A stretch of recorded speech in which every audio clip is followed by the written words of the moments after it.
Welcome to What If Sleep Storian, soft-spoken tales to slow the day's thoughts and carry you toward peaceful sleep. Before we begin, tell me where in the world you're listening from tonight, and, if you wish, what's on your mind. I read every note and love keeping quiet company across distances. If this brings you peace, a like and subscribe will help me make more nightbound stories. And if you'd like to support even further, you can buy me a coffee through the link in the description. Now settle in, get comfortable, and breathe with me as we begin.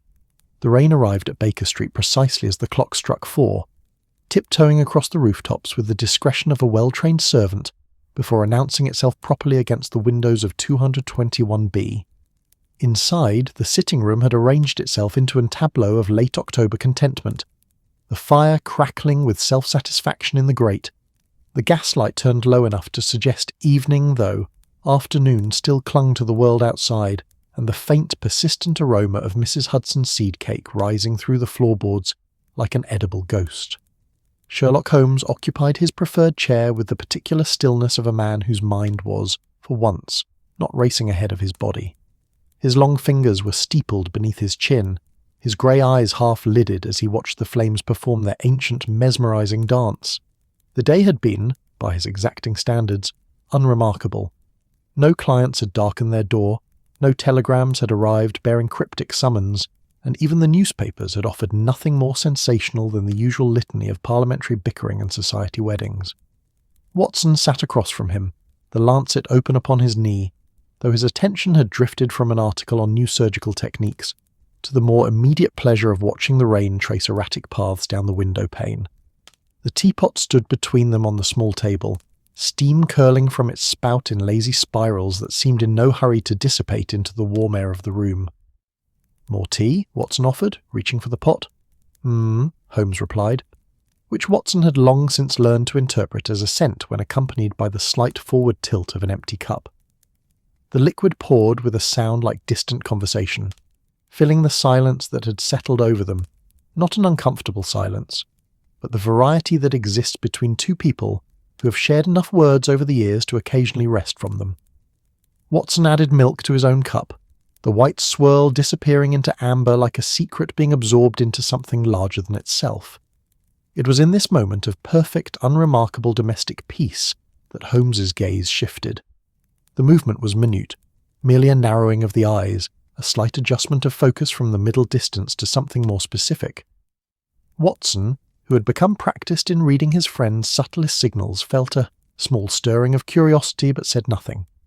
Holmes had a habit of noticing things that others overlooked, finding significance in details that the rest of humanity had collectively agreed to ignore.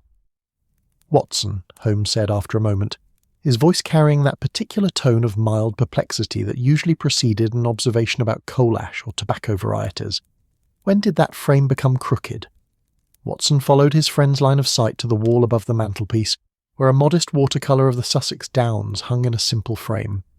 It had been there so long that it had achieved the status of invisible permanence, the sort of thing one's eyes passed over without truly seeing. "Crooked?" Watson squinted at it. "Looks perfectly straight to me." "The left side is approximately 1 degree lower than the right," Holmes replied, rising from his chair with the fluid grace of a cat who has spotted something worth investigating. "I am certain it was level this morning." "Perhaps Mrs. Hudson dusted," Watson suggested, though he knew even as he spoke that their long-suffering landlady approached the mantelpiece with the reverence usually reserved for religious altars, having long since learned that any disturbance of Holmes's carefully arranged chaos could result in cryptic complaints about the precise positioning of his pipes. Holmes crossed to the mantelpiece in 3 long strides, his dressing gown, a deep burgundy affair that made him look vaguely ecclesiastical in the firelight, swirling behind him.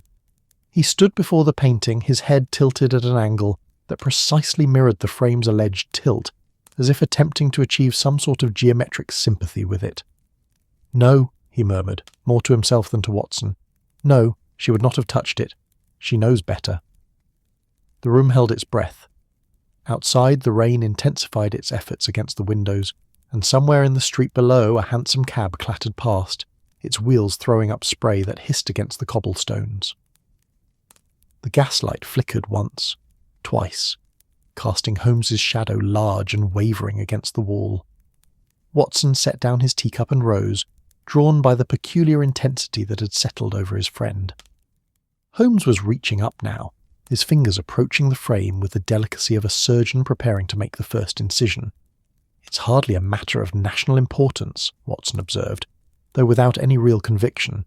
He had seen Holmes dedicate similar focus to cigarette ash and bootlace knots, and those observations had more than once unravelled mysteries that Scotland Yard had declared insoluble. "Nothing is beneath notice," Holmes replied, a maxim he had repeated so often over the years that Watson could have recited it in unison with him. "The universe is written in detail, my dear Watson. We merely lack the patience to read them." His fingers closed on the frame's lower edge, and he lifted gently, intending to restore it, to its proper alignment. The frame resisted. Not dramatically, there was no grinding of hidden mechanisms or ominous creaking of ancient wood, but there was a definite sense of reluctance, as if the painting preferred its new, tilted perspective on the world. Holmes paused, his eyes narrowing further. Watson could almost hear the machinery of his friend's mind engaging, wheels turning within wheels as hypotheses formed and were discarded in rapid succession. "Interesting," Holmes breathed, and there was a note in his voice that Watson recognised, the quiet satisfaction of a hunter who had stumbled upon unexpected tracks in familiar territory. "What is it?" Watson moved closer, peering at the frame as if it might reveal secrets through proximity alone. "The frame is catching on something," Holmes said, applying slightly more pressure. "There is an obstruction behind it, preventing it from lying flat against the wall." "Perhaps the nail has worked loose," Watson suggested practically, "or the plaster has crumbled a bit. This building is hardly new." Holmes replied again, but this time the sound carried a different quality. Not agreement, but acknowledgement that Watson had spoken while Holmes's attention remained elsewhere. The detective's fingers moved along the frame's edge, probing with the methodical precision of a safecracker testing tumblers. The fire popped suddenly, sending a shower of sparks against the grate's guard, and the sound seemed overloud in the focused quiet of the room. Then, with a small click that seemed to echo far beyond its actual volume, something gave way. The painting swung forward on its hanging wire, revealing not the expected expanse of wallpaper, but a small section of wooden panelling, perhaps 6 inches square, that sat proud of the wall by the width of a penny. The wood was old, darker than the surrounding wall, and bore the patina of decades undisturbed. Watson felt his breath catch. "Good Lord, is that—" "A hidden panel," Holmes finished, his voice carrying a satisfaction that was almost musical. "Or more precisely, a concealed compartment that has remained undetected for quite some time, judging by the dust accumulation along its edges." He reached for the panel, then paused, withdrawing his hand and instead producing his pocket lens from the depths of his dressing gown. For a long moment he examined the wood without touching it, his face so close that his breath disturbed the thin layer of dust that coated its surface.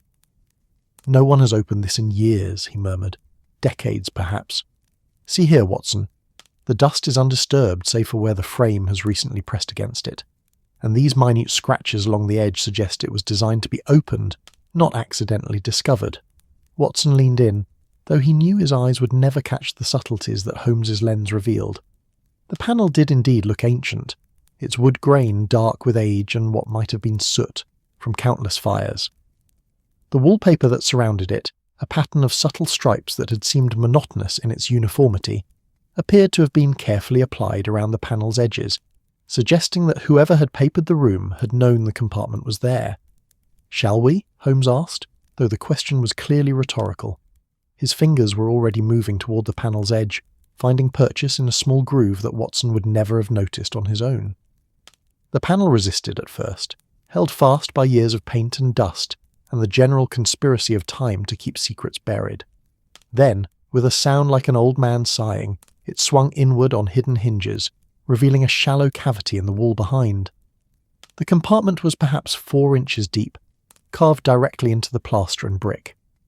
Within it, illuminated by the gaslight's amber glow, lay a single object, a piece of paper, folded once and then again, yellowed with age and bearing the peculiar fragility of something that has survived longer than anyone expected it to. Holmes reached in with the reverence usually reserved for archaeological finds, lifting the paper with 2 fingers and withdrawing it into the light. The fold marks were deep, pressed into permanence by years of waiting. Small spots of foxing dotted its surface like ancient freckles, and the edges had that soft, almost furry quality that old paper acquires when it has spent too long contemplating its own obsolescence. "What does it say?" Watson asked, unable to keep the eagerness from his voice. Holmes moved to the window where the failing afternoon light was strongest and carefully, so carefully, unfolded the paper.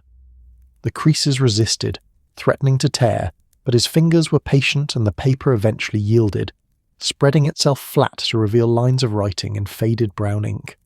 The handwriting was elegant but hurried, the script of someone educated but pressed for time or perhaps by emotion. Holmes held it up to catch the light, his eyes moving across the lines with the speed of long practice.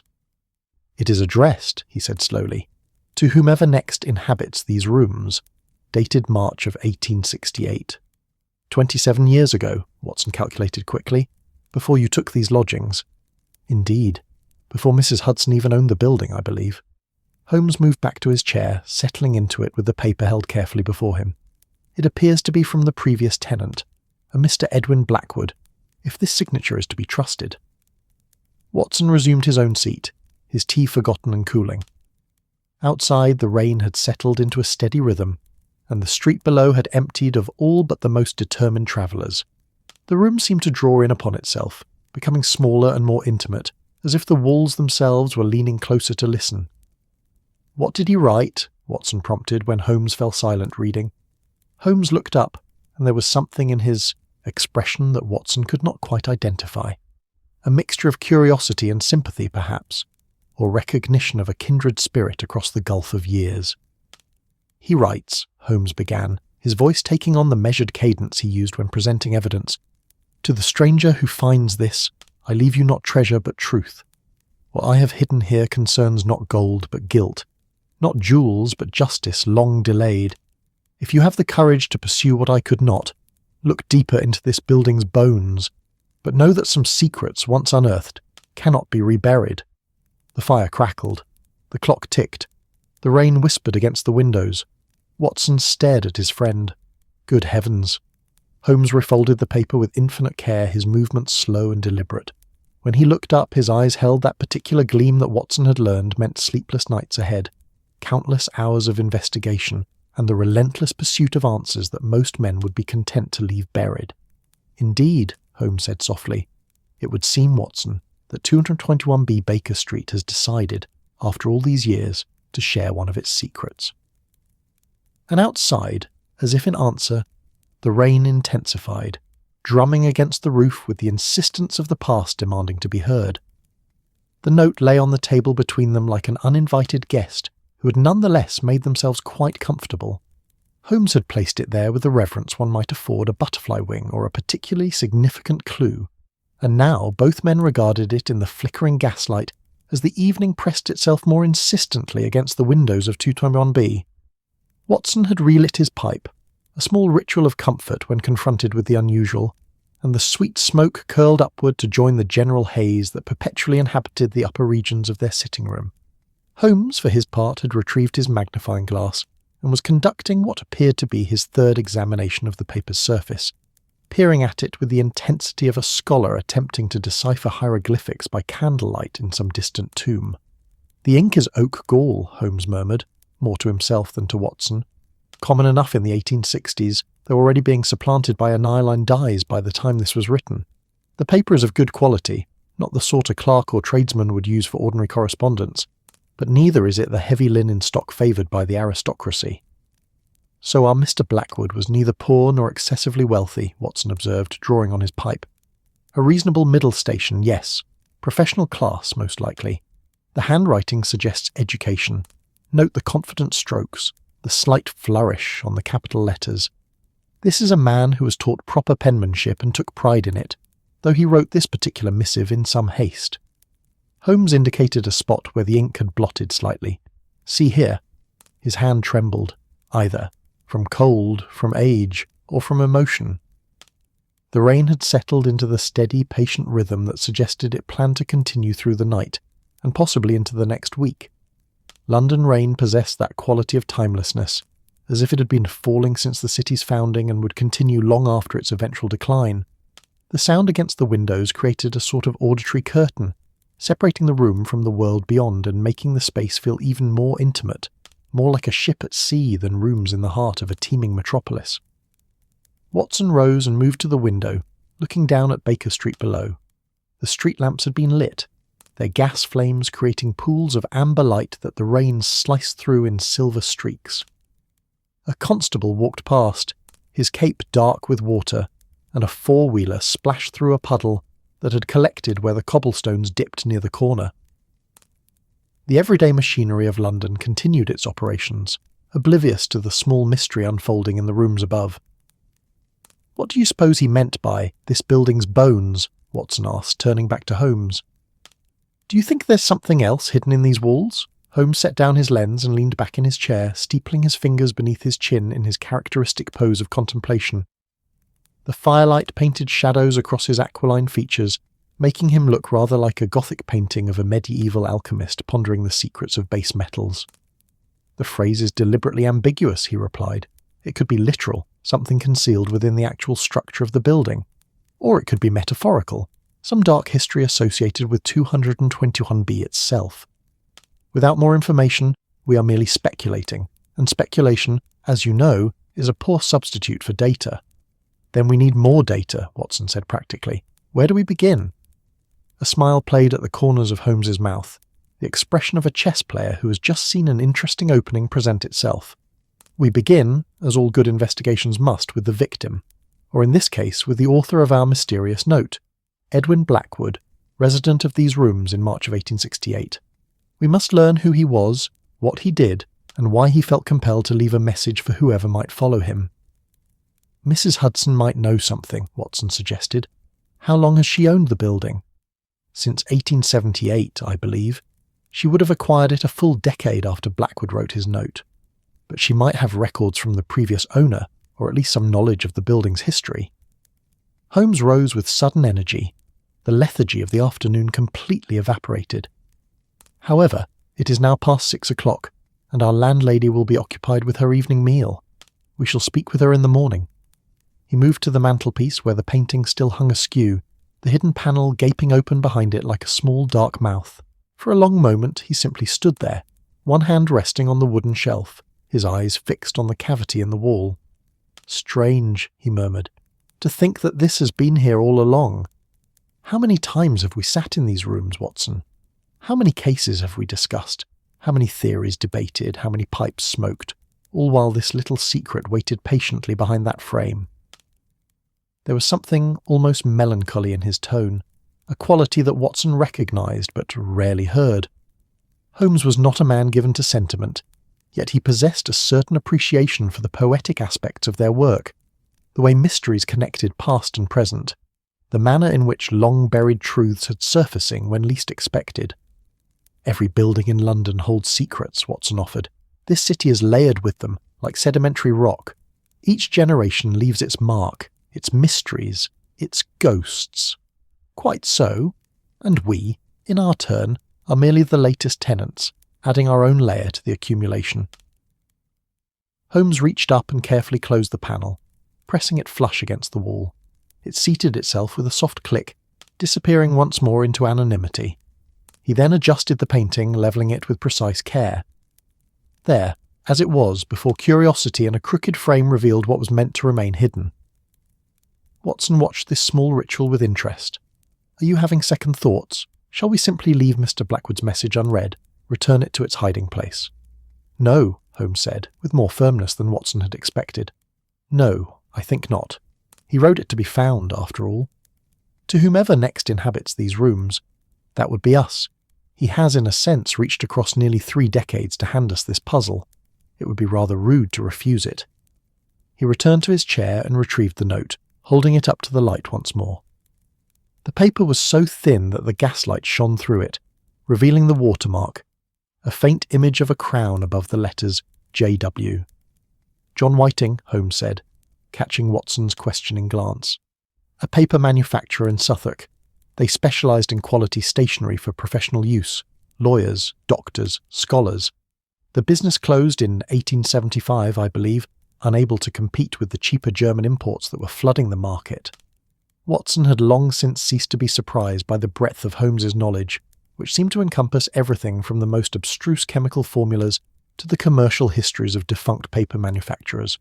He merely nodded and waited for his friend to continue.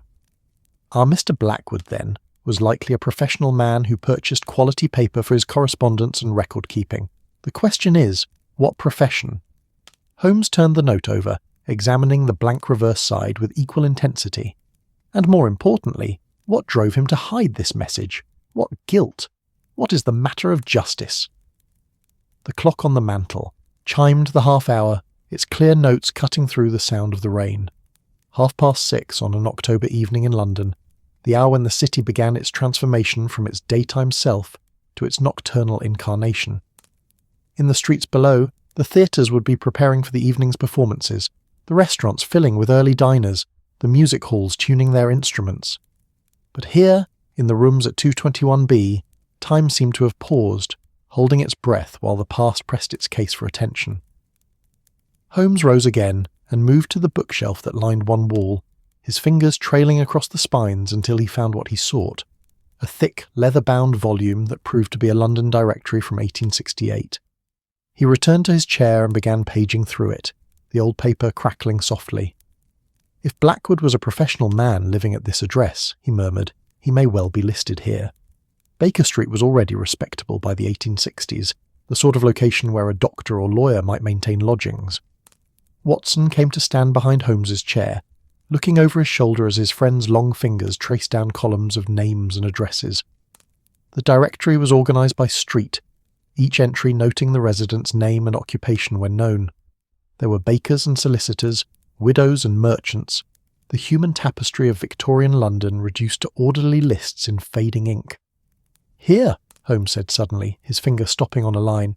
"Baker Street, number 221B, Blackwood, Edwin, antiquarian." An antiquarian, Watson repeated, turning the word over in his mind. A dealer in old books and manuscripts? Possibly, or a scholar of ancient history and artefacts. The term covers a multitude of occupations, all centred around the study and trade of things from the past. Holmes closed the directory with a soft thump. An appropriate profession for a man who would leave a message hidden in a wall, don't you think? Someone intimately familiar with the notion that the past never truly dies, that it merely waits to be rediscovered. He set the directory aside and picked up the note once more, reading aloud the words that had begun to take on the quality of an incantation through repetition. Not treasure, but truth. Not gold, but guilt. Not jewels, but justice long delayed. The parallel construction is deliberate, almost poetic. This is not a man dashing off a hasty warning. He crafted these words with care despite his trembling hand. What could an antiquarian have done that required justice? Watson mused. Sold a forgery? Stolen an artifact? Perhaps. Or perhaps he acquired something through legitimate means, but later learned it had a dark history. Antiquarians of that era often dealt with items of dubious provenance, objects looted from tombs, manuscripts stolen from libraries, treasures acquired from impoverished aristocrats who didn't fully understand what they were selling. Holmes's voice took on that distant quality it acquired when he was thinking several steps ahead. The Victorian appetite for antiquities was voracious, Watson. Every gentleman's library was expected to house a few curiosities, preferably with dramatic histories attached. Few questions were asked about where these items originated. Outside, a gust of wind threw rain against the window with renewed vigour, making both men glance toward the sound. The weather seemed to be intensifying, as if nature itself was leaning into the mystery, adding its own atmosphere to the proceedings. Holmes stood and moved to the window, looking out at the streaming darkness. Tomorrow we shall visit Mrs. Hudson and see what she knows of the building's history. And then, I think, a trip to Somerset House to examine any records that might exist regarding our Mr. Blackwood. Death certificates, property transfers, anything that might illuminate who he was and what became of him. "You think he's dead then?" Watson asked. "He wrote this note 27 years ago, Watson. He would be elderly by now at the very least, and the tone of the message suggests a man preparing for the end of something, whether his life, his time in these rooms, or his ability to act on whatever knowledge burdened him." Holmes turned from the window, his face half in shadow. But alive or dead, he has left us a puzzle. And you know my feelings about unsolved puzzles. Watson did indeed know. He had watched Holmes pursue solutions with a tenacity that bordered on obsession, and had seen him go days without sleep when a particularly knotty problem presented itself. The note from Edwin Blackwood would not be filed away and forgotten. It would haunt Holmes until he had unravelled whatever mystery it concealed. The detective returned to his chair and took up his violin from where it leaned against the side table. He did not play, merely held it, his fingers absently finding positions on the neck while his mind worked through the problem. This was a familiar sight to Watson. Holmes using the physical connection to the instrument as a sort of anchor, while his thoughts ranged far afield. An antiquarian named Blackwood, Holmes said softly almost to himself, living in these rooms in 1868, writing of guilt and justice. What did you find, Mr. Blackwood? What burden did you carry that required you to hide your confession in a wall?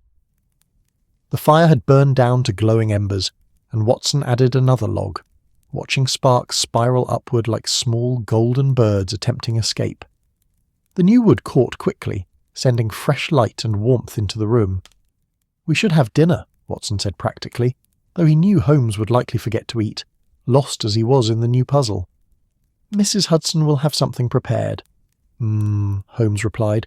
The sound Watson had learned meant his friend was only partially present, his attention elsewhere.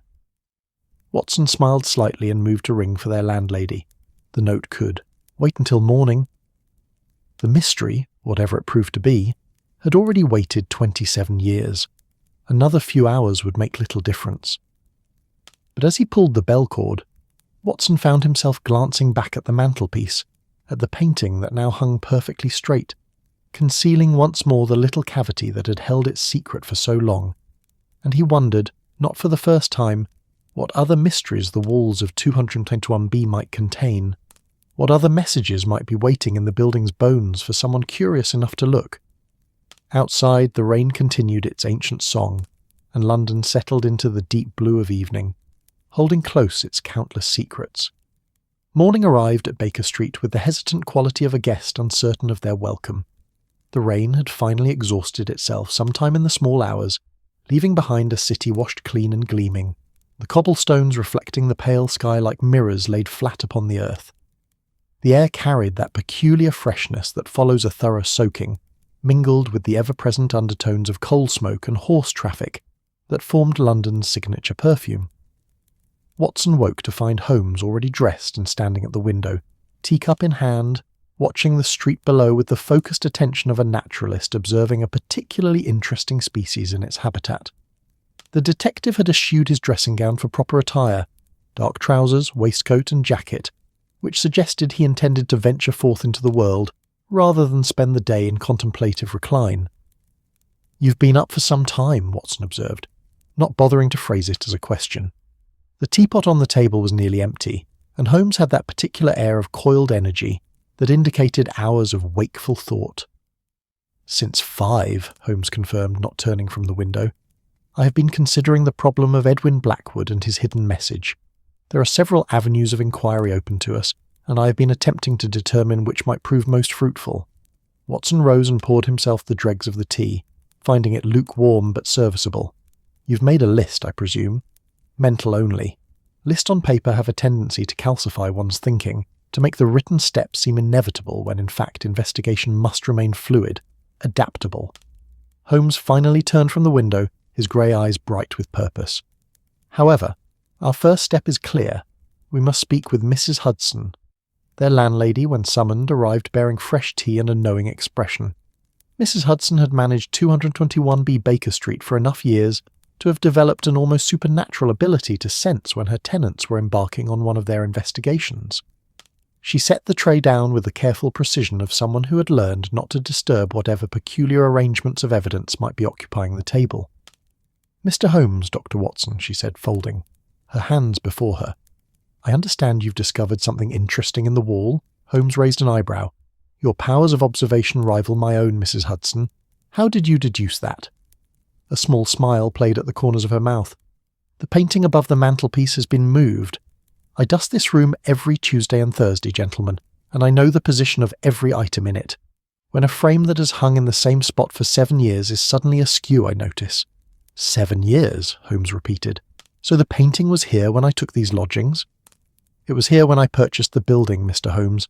The previous owner, Mr. Carlyle, sold me the property, said it was too much trouble to clear everything out and would I like to keep what was useful and dispose of the rest. Mrs. Hudson settled into the chair Watson had vacated, accepting the implicit invitation to join the discussion. I kept most of it. Good solid furniture and waste not, want not, as my mother used to say. Watson poured tea for their landlady, a small gesture of hospitality that seemed appropriate given they were, in essence, interviewing her about her own property. She accepted the cup with a nod of thanks. "What can you tell us about Mr. Carlyle?" Holmes asked, leaning forward slightly. "How long had he owned 221B? Mrs. Hudson considered, her eyes taking on the distant quality of someone consulting memory's archives. "He purchased it in 1870, I believe. Maybe 71. He was a financier of some sort. Always very well dressed, very proper. He lived elsewhere in Belgravia and maintained this as an investment property. Not uncommon in those days, respectable gentlemen buying up buildings in decent neighbourhoods and letting them out." "And before Carlyle," Holmes pressed, "do you know who owned the building in the 1860s? "That would have been old Mrs. Weatherby," Mrs. Hudson said with more certainty. "A widow lady. Her husband had been in trade, imports from India, I was told, tea and spices and such. When he died, she kept the building but let out most of the rooms. I needed the income, I suppose, though she was said to be quite comfortable." Holmes exchanged a glance with Watson, who recognised the small spark of satisfaction in his friend's eyes. They were establishing a chain, tracing the building's ownership backward through time toward the year 1868, when Edwin Blackwood had concealed his message.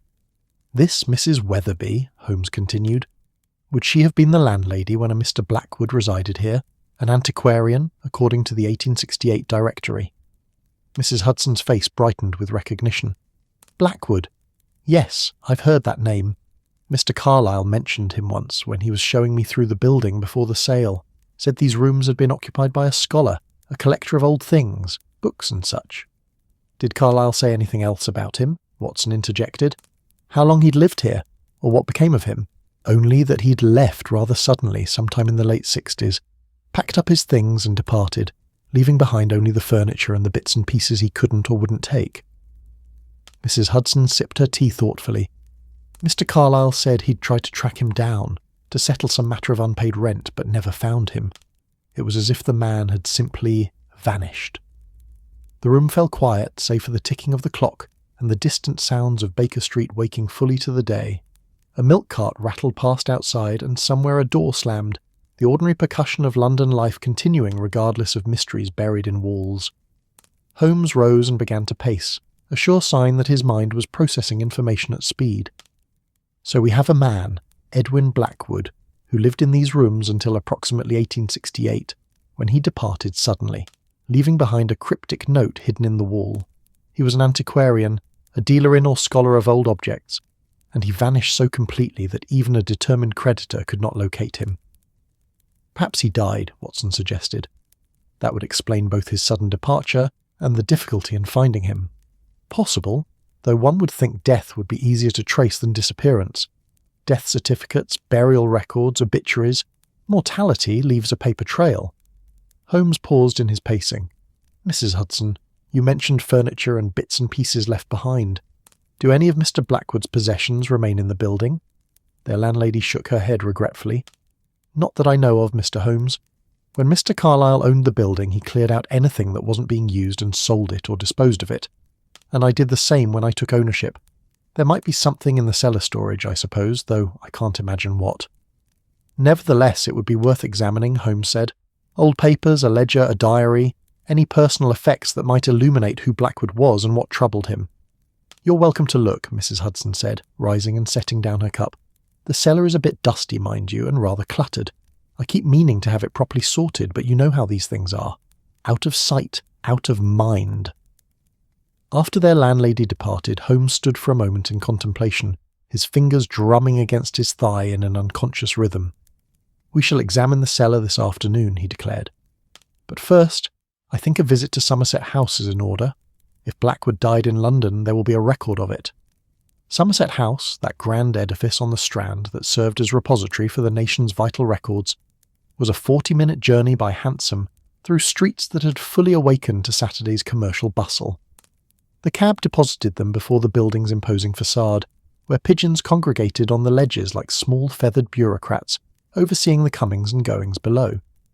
Inside, the building possessed that particular atmosphere of enforced quiet that characterizes institutions where important papers are kept.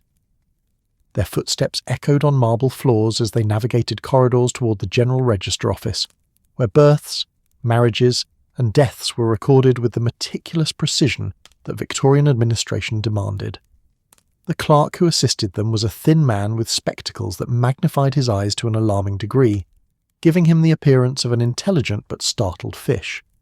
He listened to Holmes's request with the patience of someone accustomed to dealing with genealogists and solicitors, pursuing similar inquiries. "Blackwood Edwin," he repeated, writing the name in a ledger. "Death certificate, London area, approximate date 1868 to 1870. "Precisely," Holmes confirmed, "though we cannot be certain of the date. He may have lived longer, or indeed died elsewhere." The clerk nodded and disappeared into the depths of the registry, where row upon row of ledgers contained the recorded ends of London's inhabitants. Watson and Holmes waited in a small anteroom, seated on uncomfortable chairs that seemed designed to discourage prolonged visits. "If Blackwood did die in London," Watson mused, "and if his death was recorded, we should at least learn when and where, perhaps even the cause. Indeed, though I confess I am more interested in his life than his death, it is the living Blackwood who wrote that note, who carried his burden of guilt and spoke of justice long delayed."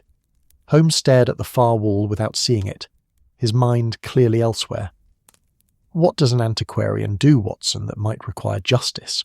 What crimes are committed in dusty shops filled with old books and ancient artifacts?" "Forgery?" Watson suggested. "Selling counterfeit antiquities to unsuspecting collectors?" "Possible, though the tone of the note suggests something weightier than mere commercial fraud. Justice long delayed. That phrase implies something more serious, something with victims who waited in vain for redress." The clerk returned after 20 minutes, bearing a large ledger which he opened on the counter between them. "I've found 3 Edward Blackwoods who died in London between 1868 and 1875, he reported, "though only one is listed with an occupation matching your description." Holmes leaned forward, his attention focused entirely on the page before him. Watson looked over his shoulder, reading the neat copper-plate script that recorded a life's end with bureaucratic efficiency. "Blackwood Edwin James, died 4th of November 1868, age 47 years, occupation, antiquarian and dealer in manuscripts, address at time of death, 221B, Baker Street, cause of death, pneumonia, informant, Mrs. Agnes Weatherby, landlady." Holmes's finger traced the entry, absorbing every detail. "So he did die here, in our rooms, quite possibly in the very chair where I sat last night." Watson felt a small chill despite the warmth of the building. There was something unsettling about the notion that a man had died in the space they now inhabited, that his last breaths had been drawn in air they now breathed. "November 1868, Holmes continued. "He wrote the note in March of that year and died 8 months later. Time enough to have hoped someone might act on his message, but not enough time to see it through himself." "Pneumonia," Watson said, reading the cause of death with a physician's eye. "Not uncommon in London winters, particularly in someone already weakened by illness or age. 47 isn't terribly old, but if he was in poor health." Holmes asked the clerk to make a copy of the entry, which was provided with efficient dispatch. They emerged from Somerset House into afternoon light that had acquired the golden quality of autumn sun, slanting low across the Thames and painting the water in shades of amber and bronze. "So Blackwood died here," Watson said as they walked toward the Strand to find a cab. "He hid his note knowing he was dying, hoping someone would eventually find it and act on whatever information it contained. But what information? The note itself reveals nothing concrete." "Not yet," Holmes agreed. "But we now know when he died and that he lived until November, 8 months after writing his message. We know he was an antiquarian dealing in manuscripts, and we know he considered himself in possession of knowledge relating to guilt and justice." He paused to light a cigarette, the smoke curling upward to join the general haze of London's respiration. "The question now becomes, what manuscripts? What knowledge? and why did he feel unable to act on it himself? A hansom drew up at Holmes's gesture, and they climbed aboard for the return journey to Baker Street. As they clattered through the early afternoon traffic, Watson found himself studying his friend's profile, seeing the signs of deep engagement with the puzzle. Holmes had that particular expression he wore when a case began to coalesce, when disparate facts started to suggest patterns not yet fully visible. "We shall examine the cellar when we return," Holmes said, as much to himself as to Watson. "And then, I think, I must consult my indexes. If Blackwood dealt in manuscripts, particularly valuable or controversial ones, there may be some record of his transactions. The antiquarian trade is a small world, Watson. People talk, and I make it my business to listen." Baker Street welcomed them back with its familiar mixture of commerce and residence, the shops at ground level bustling with Saturday trade while the windows above maintained their more reserved aspect. Mrs. Hudson met them at the door, flour dusting her apron, and informed them she had opened the cellar for their inspection. The cellar proved to be exactly as promised: dusty, cluttered, and filled with the accumulated debris of decades. Old furniture hulked in shadows, broken chairs piled atop scarred tables, and boxes of uncertain provenance lined the walls. The air was thick with the scent of mould and old paper, underlying which lurked the faint mineral smell of the earth itself. Holmes lit a lamp and began a systematic search, moving through the space with methodical precision. Watson followed, peering into boxes and crates, finding mostly mundane items, old kitchen implements, moth-eaten linens, books too damaged to be worth keeping. Then, in a corner behind a broken wardrobe, Watson's hand found a small wooden box, roughly the size of a hat box but heavier. He pulled it into the lamplight. "Holmes," he said quietly. The detective turned, saw the box, and was at Watson's side in an instant. The box was locked, but the lock was old and yielded to Holmes's picks within seconds. The lid opened with a creak of protesting hinges. Inside, wrapped in oilcloth that had kept them dry despite the cellar's dampness, were papers, dozens of them, covered in the same elegant handwriting they had seen on the hidden note. And on top of them all, as if placed there deliberately, lay a leather-bound journal, its cover embossed with initials. E.J.B. Holmes lifted the journal with careful hands, his eyes meeting Watson's in the lamplight. "It would seem," he said softly, "that Mr. Blackwood has more to tell us after all." The journal lay open on the table between them like a window into another man's soul. Holmes and Watson had returned to their sitting room with the wooden box and its contents, and now, as afternoon light slanted through the windows of 221B, they found themselves reading the private thoughts of a man who had died in these very rooms 27 years prior. The leather cover had aged to a deep brown, its surface marked with the scars of handling, small scratches, a water stain along one edge that had long since dried to a pale ghost of itself, the slight depression where a thumb had rested countless times while opening the book. Holmes had insisted on washing his hands before touching it, a gesture of respect that Watson found oddly moving. "The first entry is dated January 3rd, 1865, Holmes said, his finger resting lightly on the page. 3 years before the note was hidden, he begins, "I have decided to keep this record not for posterity, but for clarity. The work I do requires a mind clear and organised, and I find that writing helps me untangle thoughts that might otherwise remain knotted." Watson had pulled his chair closer, reading over Holmes's shoulder. The handwriting was indeed the same they had seen on the wall note, elegant, educated, though here more relaxed, the script of a man writing for himself rather than for unknown future readers.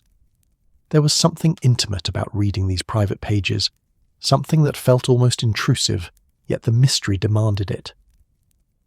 Holmes turned the pages slowly, scanning the entries. Much of the early journal detailed the mundane aspects of Blackwood's work: visits to estate sales, assessments of manuscript collections, negotiations with collectors and institutions. The life of an antiquarian unfolded in careful prose, examining a medieval psalter for authenticity, cataloguing a deceased scholar's library, travelling to Cambridge to view a collection of Anglo-Saxon charters. He was meticulous, Watson observed. Every transaction recorded, every acquisition noted with its provenance. The mark of a careful scholar, Holmes agreed, or perhaps of a man who had learned the value of keeping precise records. The antiquarian trade in this era was rife with forgery and misattribution, Watson. A reputation once sullied was nearly impossible to restore. The entries progressed through 1865 and into 1866, painting a picture of a solitary but not unhappy life. Blackwood wrote of his rooms at Baker Street with evident affection. The quality of the morning light, the sounds of the street below, the satisfaction of organising his latest acquisitions on the shelves. There were references to Mrs. Weatherby, his landlady, whom he described as admirably incurious about her tenant's business, which is the highest virtue in one who manages lodgings. There were mentions of colleagues in the trade, clients both agreeable and difficult, and the occasional evening spent at his club discussing matters of scholarly interest. But as Holmes turned into the entries for late 1866, the tone began to shift. "Listen to this," Holmes said, finding a passage dated November 14th. "Today I was approached by a gentleman who gave his name as Mr. Ashford, though I suspect this was not his true identity. He inquired whether I might be interested in acquiring certain manuscripts of considerable age and significance. When I asked after their provenance, he became evasive, speaking only of a great house fallen on difficult times and a family reluctant to publicise their need to sell. I told him I could not consider purchasing without proper documentation. He left displeased, saying I was more scrupulous than the situation warranted." Watson frowned. So he was offered something of questionable origin, and refused it to his credit. Holmes continued reading. The next entry, dated 3 days later. "Mr. Ashford returned today, more persistent. He showed me a sample page from what he claims is a 13th century illuminated manuscript, possibly of Norman origin. The workmanship is extraordinary, if genuine, but I cannot shake the feeling that something is wrong. The parchment's age seems correct, the inks appear period appropriate, yet there is something. I have sent word to Professor Aldridge at Oxford, asking his opinion. I will not proceed until I'm certain." The room had grown quieter, the outside world fading as both men became absorbed in the unfolding story. Holmes turned more pages, his eyes scanning quickly now, looking for the thread that would lead them toward understanding. December entries showed Blackwood growing increasingly troubled. Professor Aldridge had examined the sample and pronounced it authentic, a fragment of what appeared to be a lost chronicle from the court of Henry III. But Blackwood's unease persisted. He wrote of sleepless nights, of checking and rechecking his references, of a growing conviction that something about the entire situation was wrong. Then, in January 1867, the mystery deepened. "I have made a terrible discovery," Holmes read aloud, his voice taking on the measured cadence of someone presenting evidence. "While researching the possible origins of the manuscript Mr. Ashford wishes to sell, I came across a reference in an obscure antiquarian journal from 1844. It describes a theft from Durham Cathedral Library, a 13th century chronicle that had been housed there since the dissolution. The description matches exactly what Mr. Ashford showed me. The chronicle was never recovered, and the matter was quietly suppressed to avoid scandal." Watson drew in his breath sharply. So the manuscript was stolen, 23 years before Blackwood was approached. Indeed, and here, the next entry. "I have confronted Mr. Ashford with my findings. He denied nothing, merely smiled and said that objects stolen so long ago have passed beyond the reach of justice, that the cathedral has surely forgotten its loss, and that I would be doing the scholarly world a service by helping return such a treasure to circulation. He offered me a substantial commission, 20% of the sale price, which he estimates might reach 500 or more. I told him I would consider it." Holmes paused, looking up at Watson. "And now we see the trap closing. A substantial sum for a man of modest means, offered in exchange for setting aside his scruples." The afternoon light had shifted, moving across the floor as the sun progressed on its ancient arc. The fire needed tending, but neither man moved to see to it, too caught up in the story emerging from Blackwood's journal. Outside, Baker Street continued its Saturday rhythms. Voices calling, wheels turning, the great machine of London operating with its usual indifferent efficiency. Holmes continued through the journal, and the entries showed Blackwood wrestling with his conscience. He wrote of his initial refusal, then of Ashford's return visits, each time with more pressure, more inducement. The promised commission rose to 30%. Ashford hinted at other manuscripts that might become available, suggesting a lucrative ongoing relationship. He implied that other antiquarians were not so particular, that if Blackwood would not facilitate the sale, someone else certainly would. February 12th, 1867, Holmes read. I have done something I will regret. I have agreed to authenticate the manuscript for potential buyers, though I have insisted I will not purchase it myself, nor claim it is anything other than what it is. A stolen work that should, in a just world, be returned to Durham.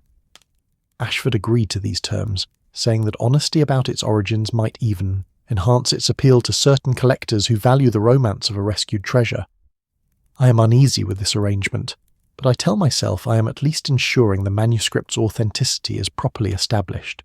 This is sophistry, I know. I am participating in the theft's continuation, even if I refuse direct profit. Watson shook his head slowly. He knew it was wrong, but he did it anyway. The human capacity for self-justification is remarkable, Holmes observed. Watch how the entries progress.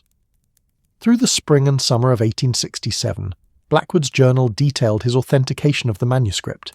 He examined it thoroughly, consulted with other scholars under pretenses, and ultimately produced a document certifying its origin and age. The manuscript sold in August to a private collector in Scotland for $600. Blackwood received his commission, $180, more money than he typically earned in 6 months of legitimate trade. But the entries that followed showed a man increasingly haunted by what he had done.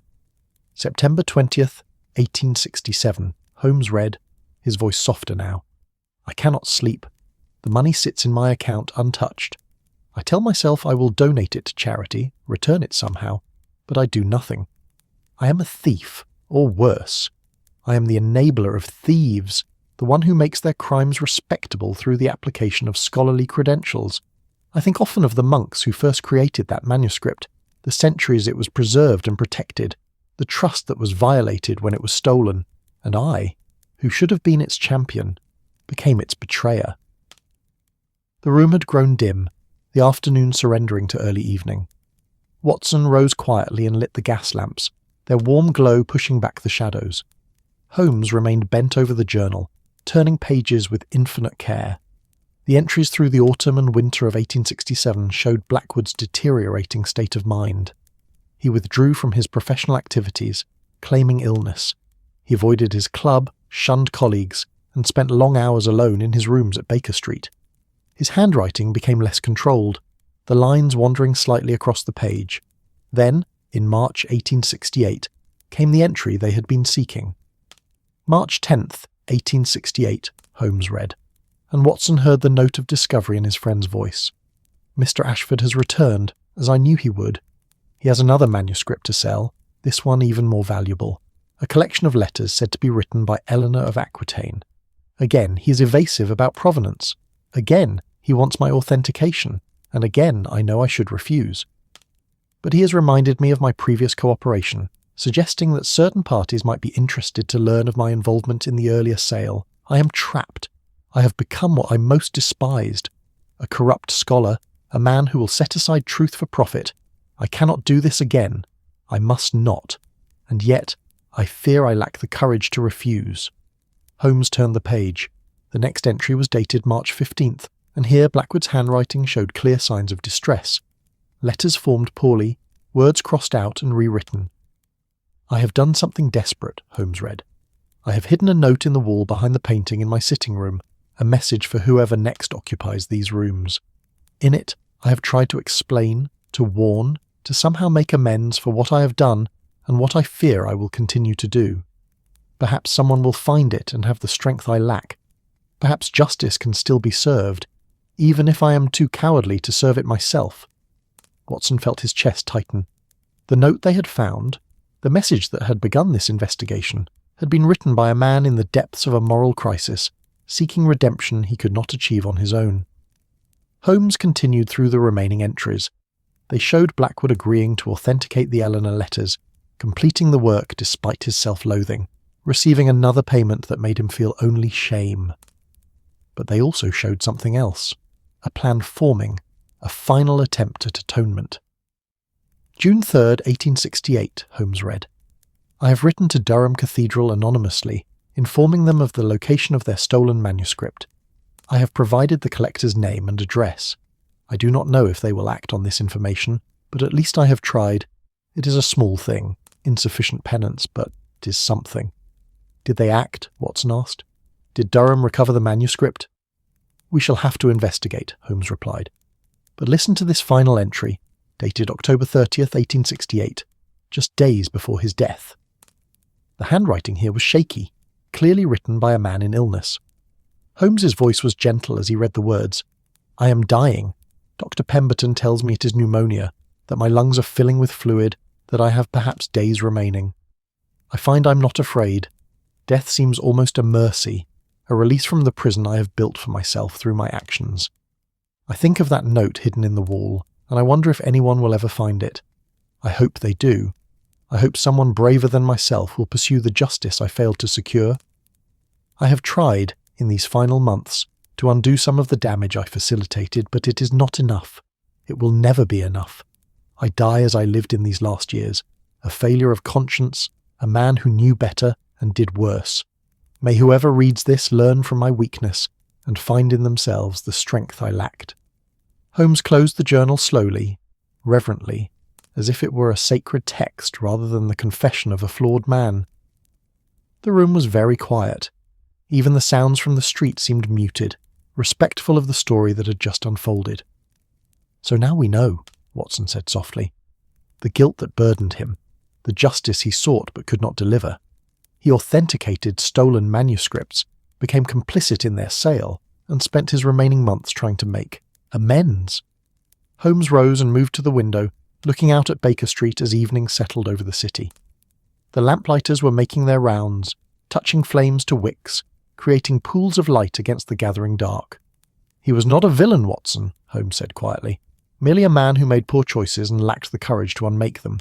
He compromised once, found himself trapped by that compromise, and spent the rest of his life regretting it. A common enough story, I suspect, though rarely documented so thoroughly. What do we do now? Watson asked. Holmes turned from the window, and in the lamplight Watson saw the determination on his friend's face. We finish what Edwin Blackwood started, Holmes said simply. We pursue the justice he sought but could not deliver. We find out what became of those manuscripts, and if they remain in the possession of those who should not have them, we see them returned to their rightful owners. Watson nodded slowly. It was what he had expected Holmes to say, what the entire investigation had been leading toward. Outside, the night deepened, and London prepared for sleep. But in the rooms at 221B Baker Street, two men sat planning how to right wrongs committed decades before, how to honour the failing efforts of a long-dead scholar who had tried, at the end, to be better than his choices had allowed. The journal lay closed on the table between them, its secrets revealed, its burden passed to new hands. Sunday morning arrived with the peculiar quietness that settled over London when the engines of commerce paused for the Sabbath. The city's usual clamour diminished to a murmur, church bells instead of factory whistles, footsteps of the pious instead of the clattering urgency of workday crowds.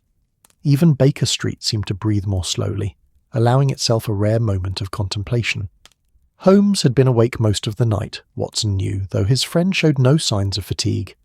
When Watson emerged from his bedroom at 8 o'clock, he found Holmes already dressed, seated at the table with Blackwood's journal open before him, and several sheets of paper covered in his characteristic angular handwriting, arranged in neat rows. "You've been making notes," Watson observed, moving to pour himself tea from the pot that sat warming by the fire.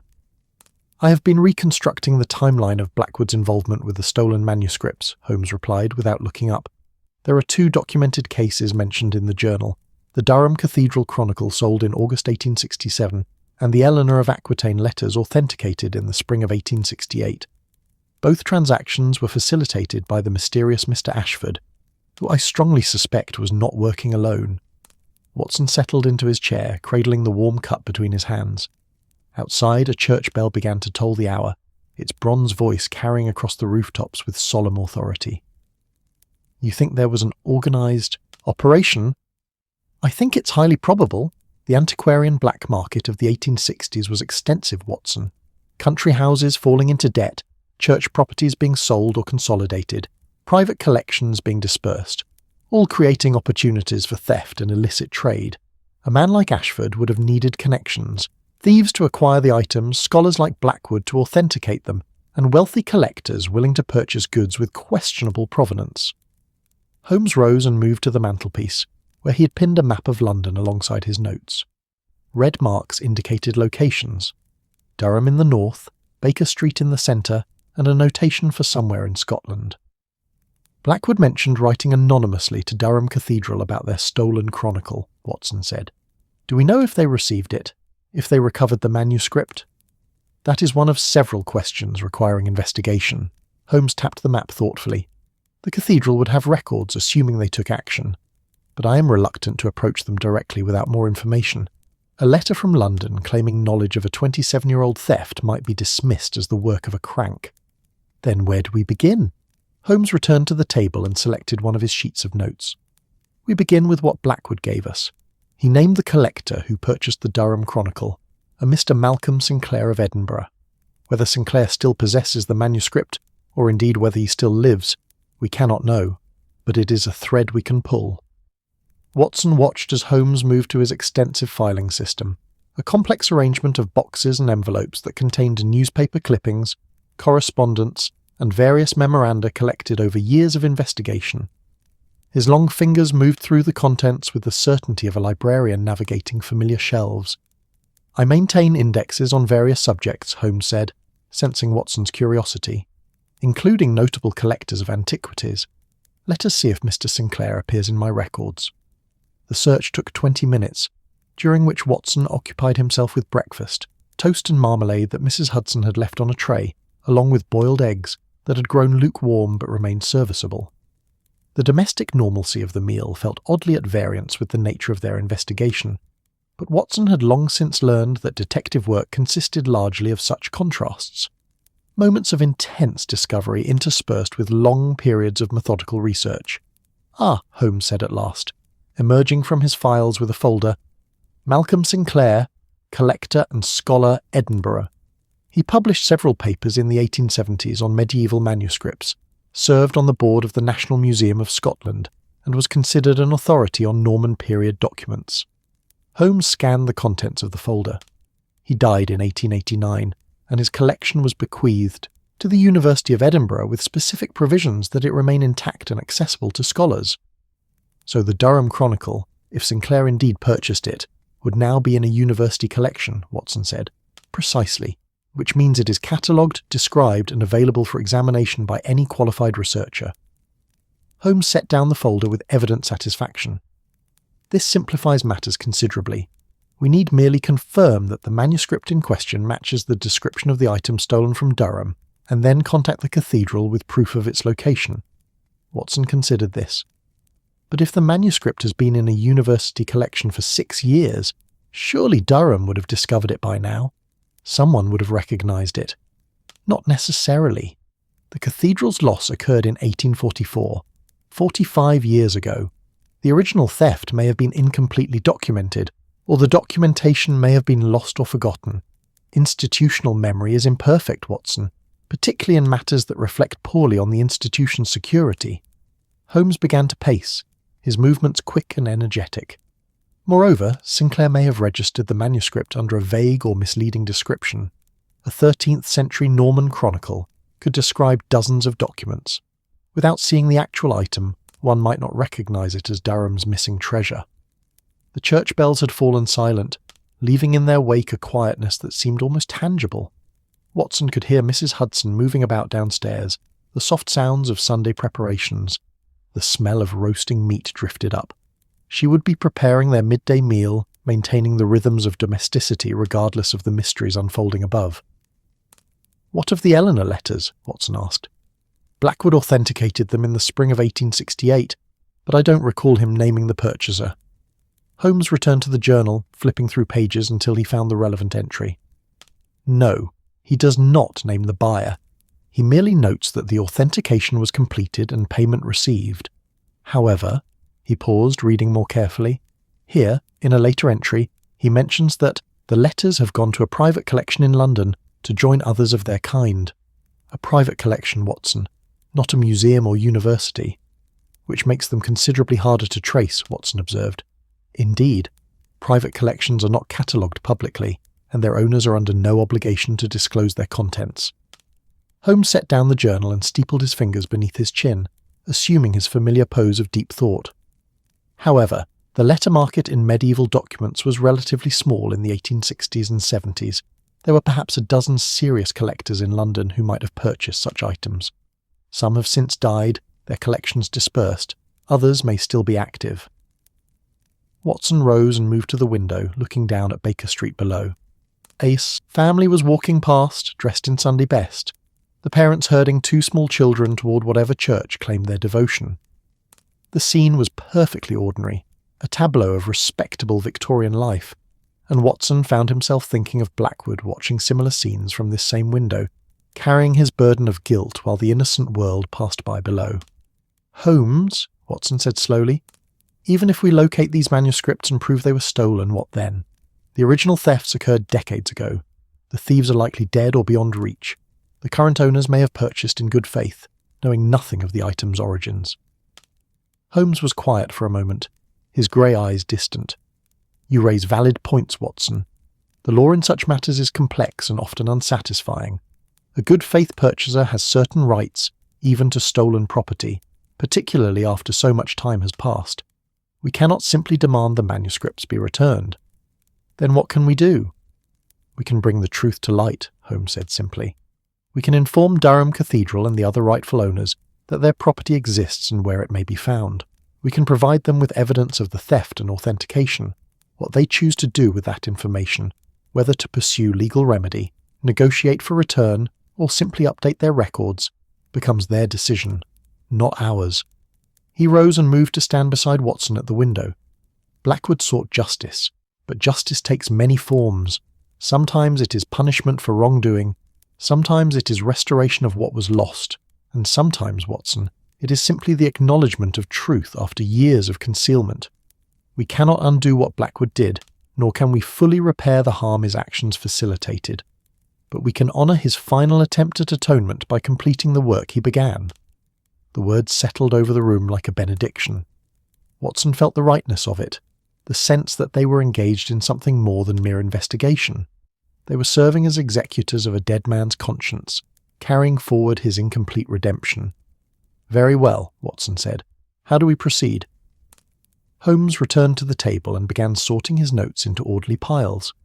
"First, we must verify that the Sinclair collection at the University of Edinburgh contains the Durham Chronicle.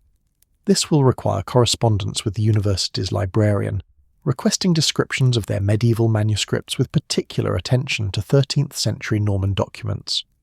And if they confirm its presence, then we contact Durham Cathedral with our evidence, Blackwood's journal entries describing the theft and sale, the documented transaction with Sinclair, and the manuscript's current location.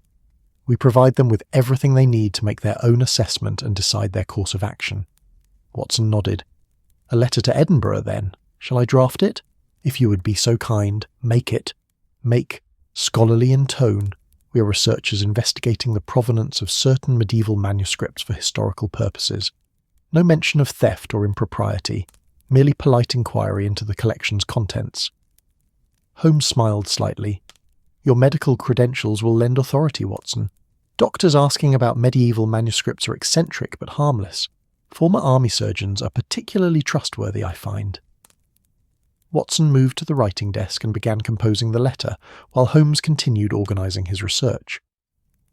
The morning passed in companionable silence, broken only by the scratch of Watson's pen and the occasional rustle of papers as Holmes refined his notes.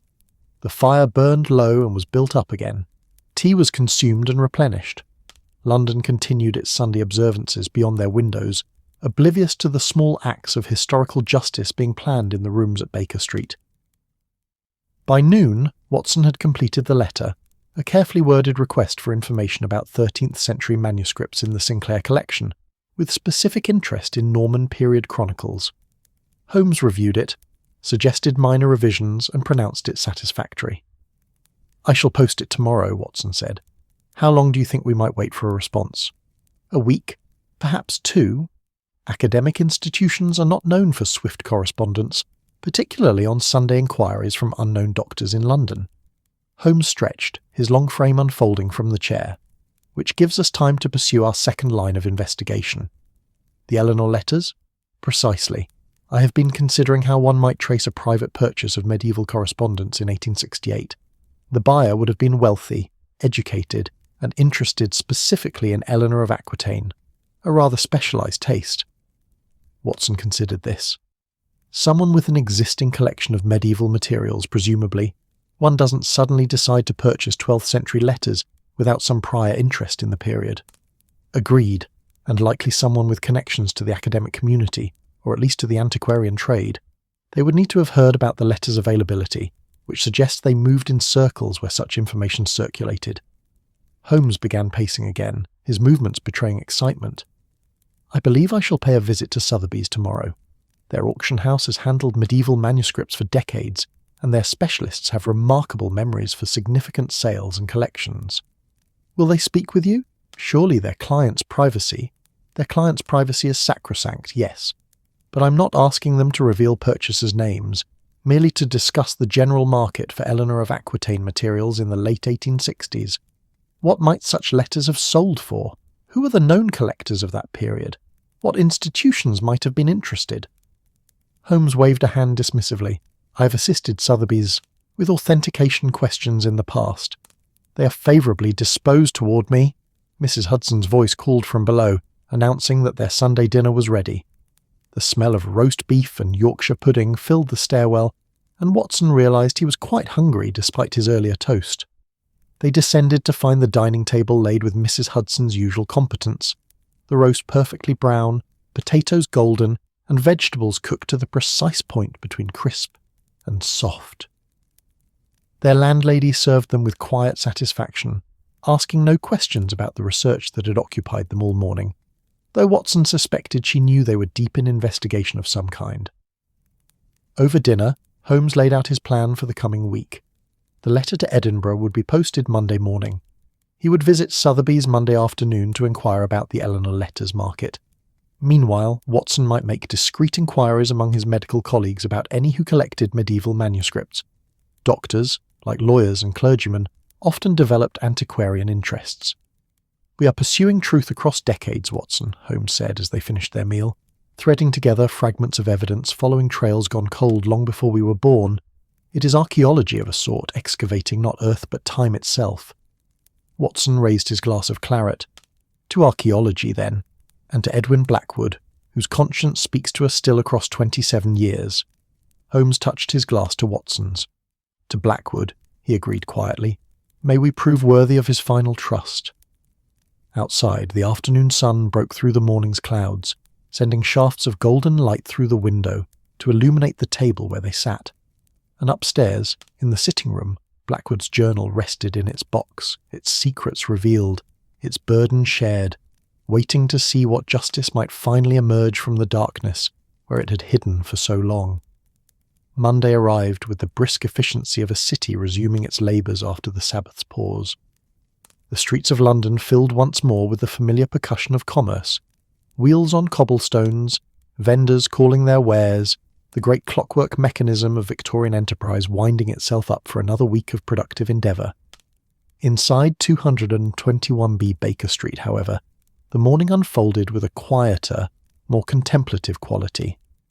Watson had posted the letter to Edinburgh before breakfast, walking to the nearest post office through streets still damp from overnight rain.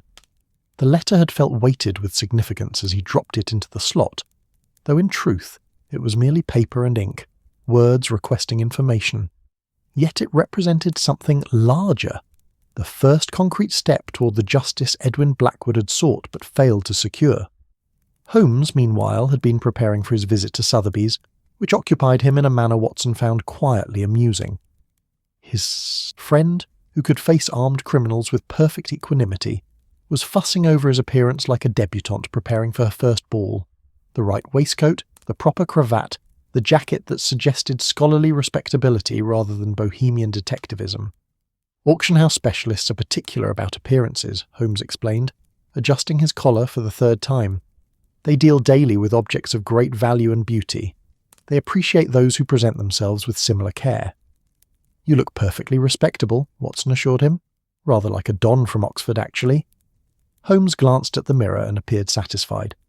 Precisely the effect I intended. Academic but not impoverished, serious but not pompous, curious but not predatory. He collected his gloves and walking stick.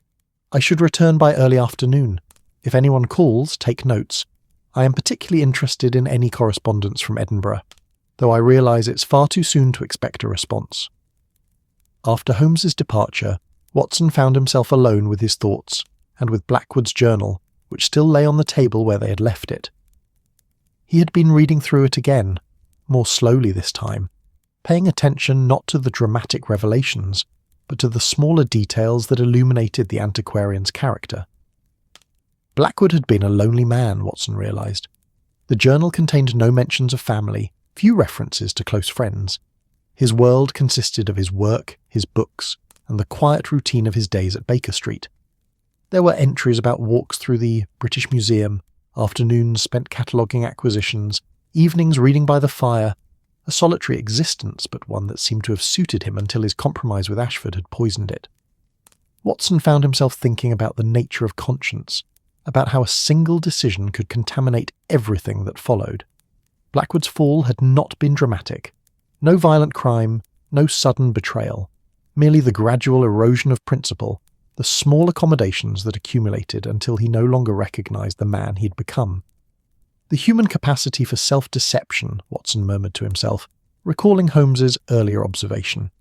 It was true enough. People convinced themselves daily that small wrongs were justified, that circumstances excused compromise, that the ends validated the means. Blackwood had told himself he was merely authenticating manuscripts, that he was not technically purchasing stolen goods, that others would do the same if he refused, and perhaps all of that was true, but it had not saved him from the weight of his own judgment. The morning passed slowly. Watson attempted to read the newspaper, but found his attention wandering. He considered writing up some of Holmes's previous cases, but lacked the focus required. His mind kept returning to the man who had died in these rooms, who had looked out these same windows, during his final illness, who had known his time was ending and had tried imperfectly to make amends. Mrs. Hudson brought tea at 11, and with it, her own quiet curiosity about the investigation. "You've been reading that old journal quite intently, Dr. Watson," she observed, setting down the tray. "I hope you don't mind my saying, but it's given this old building a rather melancholy air, as if the walls themselves are remembering things they'd rather forget." Watson looked up, surprised by the poeticism of her observation. "Do you believe buildings remember, Mrs. Hudson?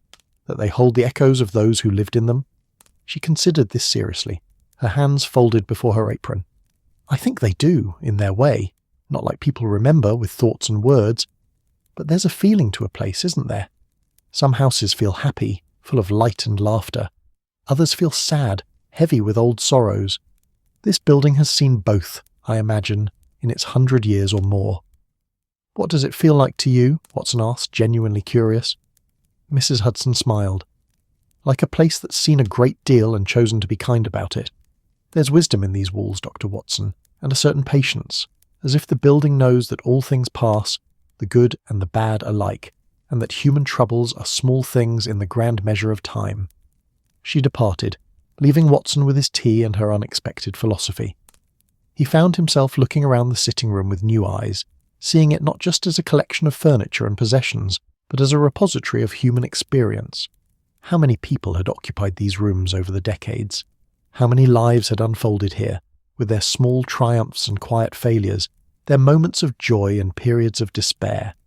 Blackwood had been just one tenant among many, and Watson and Holmes would eventually be the same, temporary inhabitants of a space that would outlast them all. The thought was oddly comforting rather than unsettling. There was a continuity to it, a sense of connection across time that transcended individual mortality. Holmes returned shortly after 2:00, and Watson could tell immediately from his expression that the visit to Sotheby's had been productive. His friend entered with the barely contained energy of someone who had acquired valuable information and was eager to share it. "Success?" Watson inquired, pouring fresh tea.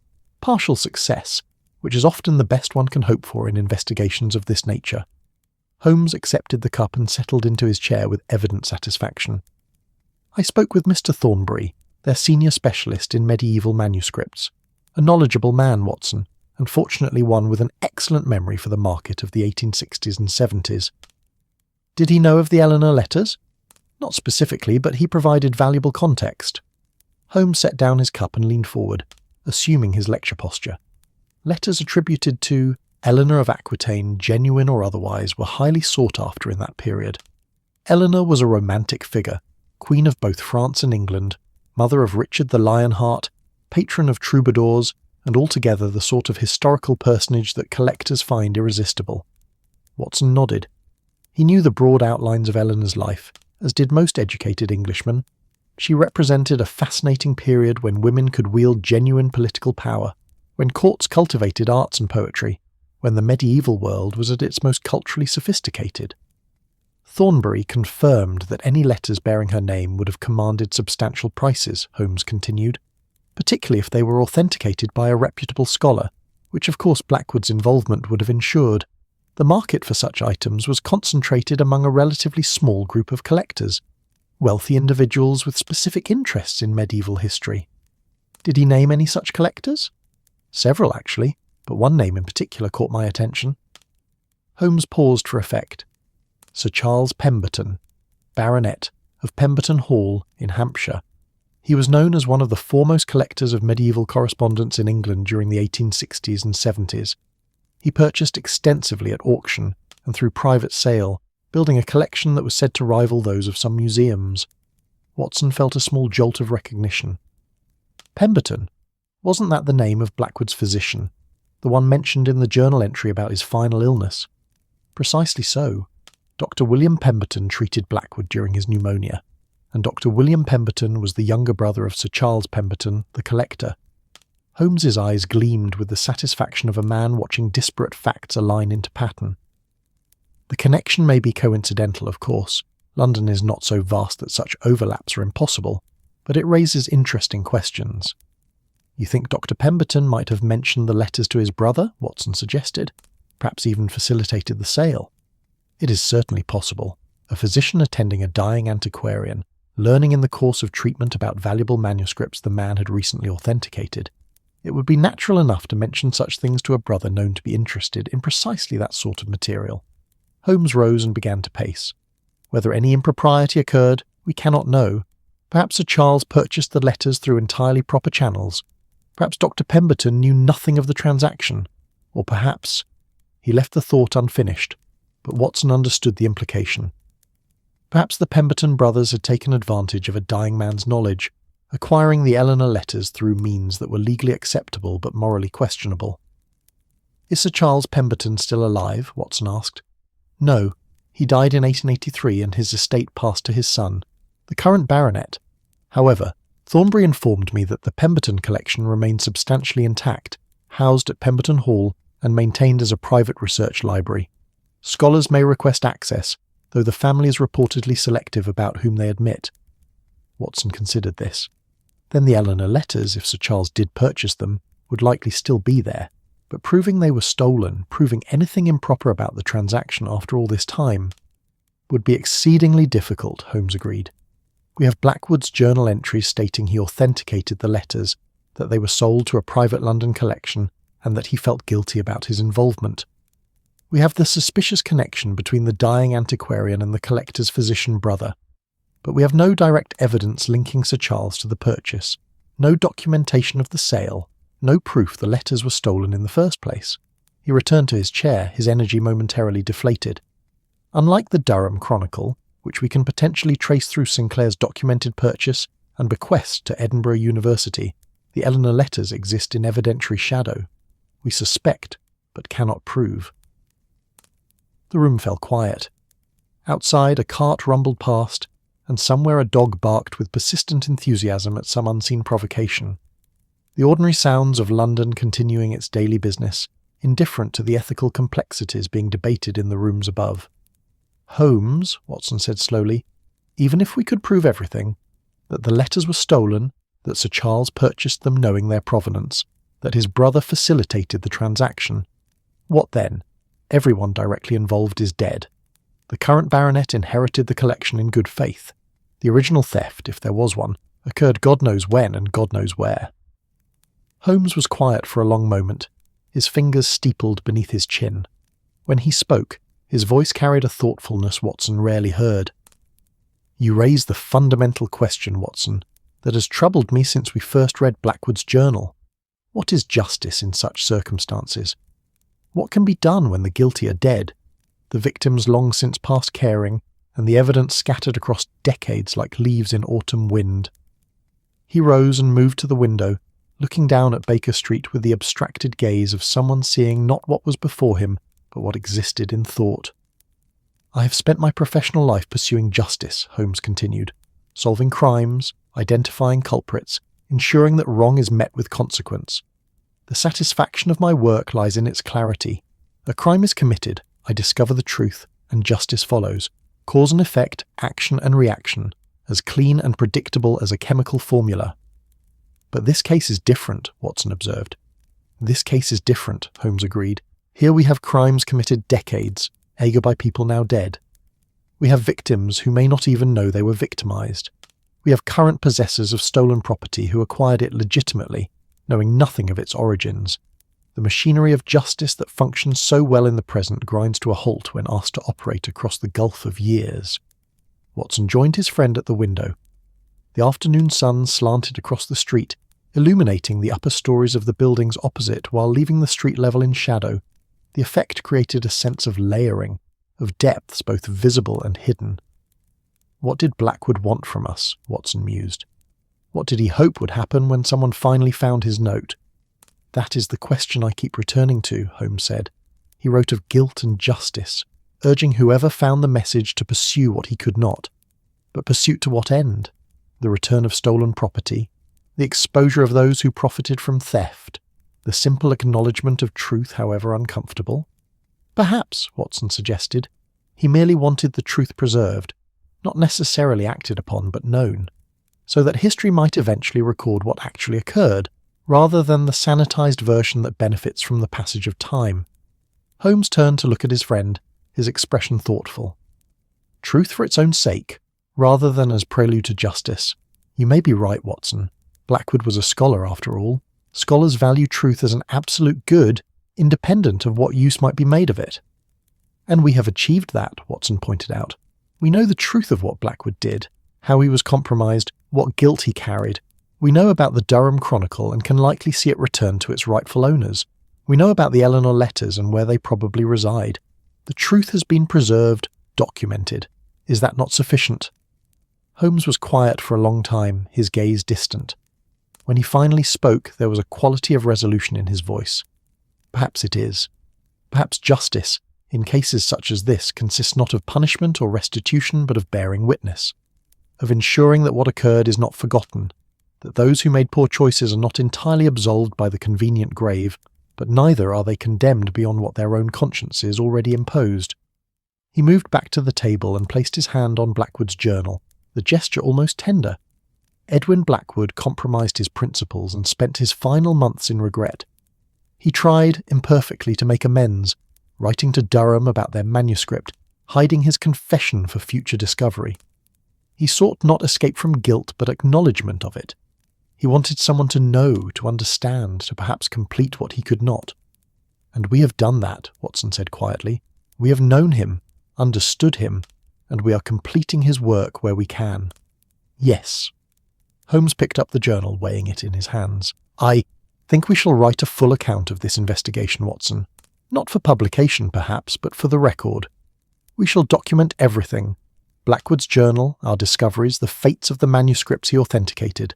We shall place it with his journal in a secure location, perhaps with instructions that it be opened in another few decades, when everyone involved will be truly beyond harm." "A time capsule of sorts," Watson said. "Just as Blackwood's note was a message across time, we shall create another for future historians." "Precisely. And in the meantime, we shall pursue what practical justice remains available. We shall work to return the Durham Chronicle if it can be returned. As for the Eleanor letters," Holmes trailed off, thinking. "I believe I shall write to the current Sir Charles Pemberton, introducing myself as a researcher investigating the provenance of certain medieval manuscripts. I shall be vague but suggestive, hinting at irregularities in how such materials entered the market in the 1860s. If he is a man of integrity, he may choose to investigate his collection's origins. If not, well, we shall have tried." Watson nodded his approval. "It seems a fair balance. pursuing what justice we can achieve while acknowledging the limits imposed by time and circumstance. The afternoon was advancing toward evening, the light taking on that golden quality peculiar to autumn in London. The fire needed tending, and Watson saw to it, building up the coals and adding fresh wood until flames danced cheerfully in the grate. The room warmed, settling into itself like a cat finding the perfect position for sleep. Holmes had returned to his chair and was making notes, his pen moving across the paper with quick strokes. Watson took up Blackwood's journal once more, reading through entries they had not yet examined in detail, the mundane observations of daily life, the small pleasures and minor frustrations that filled any human existence. "You know what strikes me most about Blackwood's story," Watson said after a while. Holmes looked up from his writing. "What is that?" How ordinary it was. He was not a villain or a criminal mastermind. He was simply a man who made a poor choice, and then found himself trapped by the consequences of that choice. He lacked the courage to extricate himself, and he died regretting his weakness. How many lives follow similar patterns, do you suppose? How many people carry similar burdens of quiet guilt? "More than we know," Holmes replied. "Most crime is not the work of master criminals or evil geniuses, Watson. It is the product of ordinary people making selfish choices, rationalizing their behavior, and hoping they will not be caught. Blackwood is remarkable only in that he documented his fall and sought, however imperfectly, to climb back up. There is something almost redemptive in that," Watson mused, "the fact that he tried, that his conscience would not let him rest. Indeed, and that is why we honour his effort by completing what he began.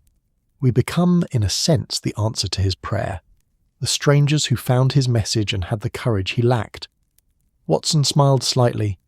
A rather dramatic way of putting it, but accurate nonetheless. Holmes set down his pen and regarded his friend with an expression of unusual openness. "You asked earlier what Blackwood wanted from us. I think he wanted grace, Watson. Not forgiveness exactly, but something like understanding. He wanted someone to know the full truth of what he had done and what he had tried to do about it, and to make that knowledge what they would. We have given him that. We have understood him, and we are choosing to act in the spirit of justice tempered with mercy. Then we have achieved what he hoped for," Watson said. "Whatever happens with the manuscripts, whatever justice may or may not be served, we have at least ensured that Edwin Blackwood's story is known. That seems to me a victory, even a quiet one." Holmes raised his teacup in a small salute. "To quiet victories, then, and to the hope that when our time comes, we shall be remembered with similar charity." Watson touched his cup to Holmes's. "To that," he agreed softly. And in the rooms at 221B Baker Street, as evening settled over London and the lamps were lit against the gathering dark, two men sat in companionable silence, contemplating the mysteries of conscience, the complexities of justice, and the curious ways that the past reached forward to touch the present, asking not for judgment, but for understanding. Outside, the city continued its eternal rhythms, and the building that had sheltered Edwin Blackwood's guilt now sheltered those who sought to honour his incomplete redemption. The walls held their secrets and their memories, patient and enduring, waiting to see what other stories might unfold within their embrace. The days that followed settled into a rhythm of waiting and small tasks, the sort of productive patience that characterised the intervals between dramatic discoveries in their investigative work. Holmes had dispatched his carefully worded letter to the current Sir Charles Pemberton at Pemberton Hall, and now there was nothing to do but wait for a response that might or might not come. The letter to Edinburgh University remained similarly unanswered, though neither man expected swift replies from academic institutions operating at their own deliberate pace. Watson found himself drawn repeatedly to Blackwood's journal during this period, reading and rereading entries as if repetition might reveal meanings that had escaped initial notice. There was something almost hypnotic about immersing himself in the antiquarian's world. The careful descriptions of manuscripts examined, the quiet pleasures of scholarship, the slow corruption of principle that had ultimately poisoned everything Blackwood valued. On Wednesday morning, as autumn rain returned to Baker Street with the persistence of an old friend reclaiming familiar territory, Watson sat by the window reading one of Blackwood's longer entries from early 1867.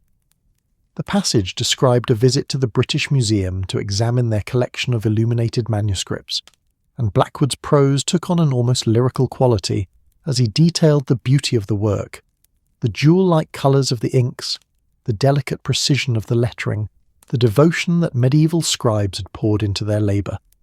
"Listen to this, Holmes," Watson said, reading aloud. "I stood before a psalter created by monks at Lindisfarne in the 8th century, and I felt the weight of those intervening centuries pressing upon me.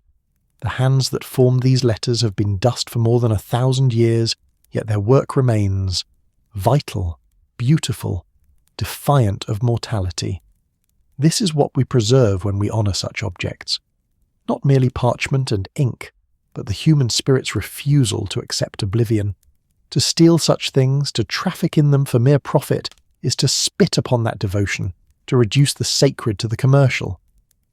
Holmes looked up from the chemical experiment that had been occupying his attention at the table, something involving test tubes and compounds that produced an unsettling purple smoke. "Written in January 1867, he observed, several months before he agreed to authenticate the Durham Chronicle. He knew, even then, what such work meant, which makes his subsequent choices all the more tragic. Or all the more human, Watson suggested. He understood the magnitude of what he was doing. He was not blind or ignorant. He simply lacked the strength to refuse when temptation and pressure were applied. The examined sin, Holmes mused. Perhaps that is what made his guilt so unbearable. He could not even claim ignorance as an excuse. The Morning Post arrived, brought up by Mrs. Hudson along with fresh tea and the news that the butcher had particularly fine lamb chops if the gentleman would care for them at dinner. Holmes sorted through the letters with practised efficiency. Bills, an inquiry from a potential client in Brighton, a note from his brother Mycroft suggesting lunch at the Diogenes Club, and then an envelope bearing the crest of the University of Edinburgh. "Ah," Holmes said, setting aside the other correspondence. "Our Scottish friends have replied with admirable promptness." He opened the envelope with a letter knife, extracting several sheets of heavy paper covered in neat, academic script. Watson abandoned Blackwood's journal and moved to read over Holmes's shoulder as his friend scanned the contents. The letter was from Dr. Alistair MacGregor, keeper of special collections at the University Library, and it demonstrated the peculiar combination of helpfulness and caution that characterised academics responding to outside inquiries. Dr. MacGregor acknowledged the receipt of Watson's letter, expressed interest in any research that might shed light on the Sinclair Collection's holdings, and provided detailed descriptions of 3 13th century manuscripts that matched the general parameters Watson had outlined. "Here," Holmes said, his finger stopping on the third description. "Item SC 427, Manuscript Chronicle, Latin text, approximately 180 folios, parchment, dated to approximately 1250, Duration 75 based on paleographic analysis. Content appears to be a chronicle of the court of Henry III, with particular attention to Norman administrative practices. Provenance uncertain, acquired by Malcolm Sinclair in 1867 according to acquisition records, original source not documented. Note: several folios show signs of having been removed at some point in the manuscript's history, suggesting it may be incomplete." Watson felt a small thrill of recognition. That's it, surely. A chronicle of Henry III's court, Norman administrative practices. That matches exactly what Blackwood described in his journal. "It would seem highly probable," Holmes agreed. "The date of Sinclair's acquisition, 1867, corresponds precisely with Blackwood's documentation of the sale, in August of that year.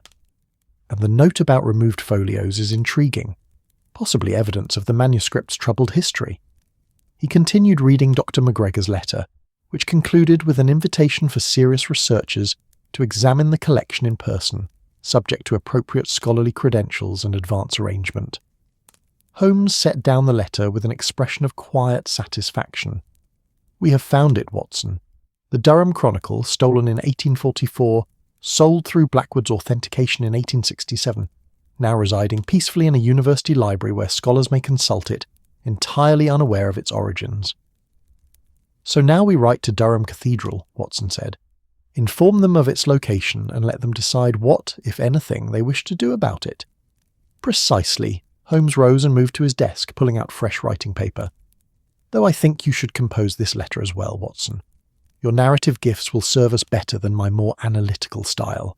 We must be tactful, informing them of a theft that occurred 45 years ago, providing evidence from a dead man's journal, suggesting they might wish to investigate a manuscript now held by a respectable institution, It requires delicacy.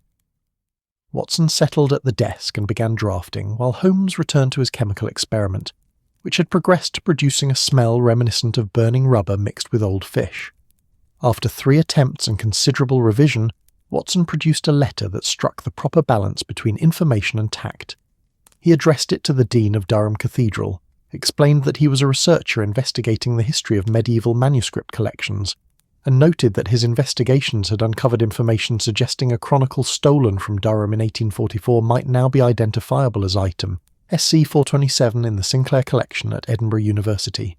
He included relevant excerpts from Blackwood's journal, enough to establish the chain of evidence without revealing every detail of the antiquarian's moral struggle. He concluded by expressing the hope that this information might prove useful in Durham's own historical records, and offering to provide additional documentation should they desire it. "Well done," Holmes said, reviewing the finished letter. "Informative without being accusatory, detailed without overwhelming. They may choose to ignore it, of course, or to investigate and decide the matter is too complex to pursue after so much time, but we will have fulfilled our obligation to inform them. The rest becomes their decision." The letter was posted that afternoon, joining the others they had sent in pursuit of Blackwood's incomplete justice. And then, once again, there was nothing to do but wait. The days passed in that peculiar mixture of activity and stillness that characterized Baker Street when no pressing case demanded immediate attention. Holmes occupied himself with his chemical experiments, his violin, and the occasional consultation with Scotland Yard on matters that Watson gathered were either too trivial or too tedious to merit his own full attention. Watson caught up on his medical reading, wrote up notes on several of Holmes's previous cases, and spent considerable time simply sitting by the window watching London perform its daily theatre. On Friday afternoon, the second reply arrived, this one from Pemberton Hall in Hampshire, bearing a baronet's crest and written on heavy paper that spoke of old money and older tradition. Holmes opened it with visible curiosity, and Watson watched his friend's face as he read, seeing expressions flicker across those sharp features, surprise, interest, and something that might have been respected. "Well," Holmes said at length, "this is unexpected. What does he say?" Holmes read aloud. "Mr. Holmes, your letter regarding irregularities in the provenance of certain medieval manuscripts acquired in the 1860s has arrived at a fortuitous moment. I have recently undertaken a complete cataloguing and authentication of my father's collection, and your inquiry has prompted me to examine more closely several items whose acquisition records are, shall we say, less than comprehensive. I would welcome the opportunity to discuss this matter with you in person, as I suspect we may have information of mutual interest. Would you be amenable to visiting Pemberton Hall at your earliest convenience? I am at liberty most days, and can arrange accommodation if an overnight stay would be more practical than a day trip. Yours sincerely, Sir Charles Pemberton." Watson stared at his friend. He wants to discuss it? He's not offended or defensive. Apparently not. Rather, he seems to share our interest in establishing the truth. Holmes set down the letter, his expression thoughtful. "This suggests a man of integrity, Watson. He could have ignored our inquiry, dismissed it as the meddling of outsiders. Instead, he acknowledges the possibility of irregularities in his inherited collection and invites us to help him investigate. When shall we go?" "Tomorrow, I think. The investigation is reaching its natural conclusion, and I confess I'm curious to meet the current Sir Charles. Also, I would very much like to see whether the Eleanor letters are indeed part of the Pemberton collection, and if so, what can be learned about how they came to be there." The next morning found them at Waterloo Station, boarding a train for Hampshire through a grey dawn that promised rain but had not yet delivered on the threat. The journey took 2 hours through countryside that gradually transformed from London's suburban sprawl into proper agricultural land, fields marked by hedgerows, villages clustered around ancient churches, the occasional manor house visible in the distance among its protecting trees.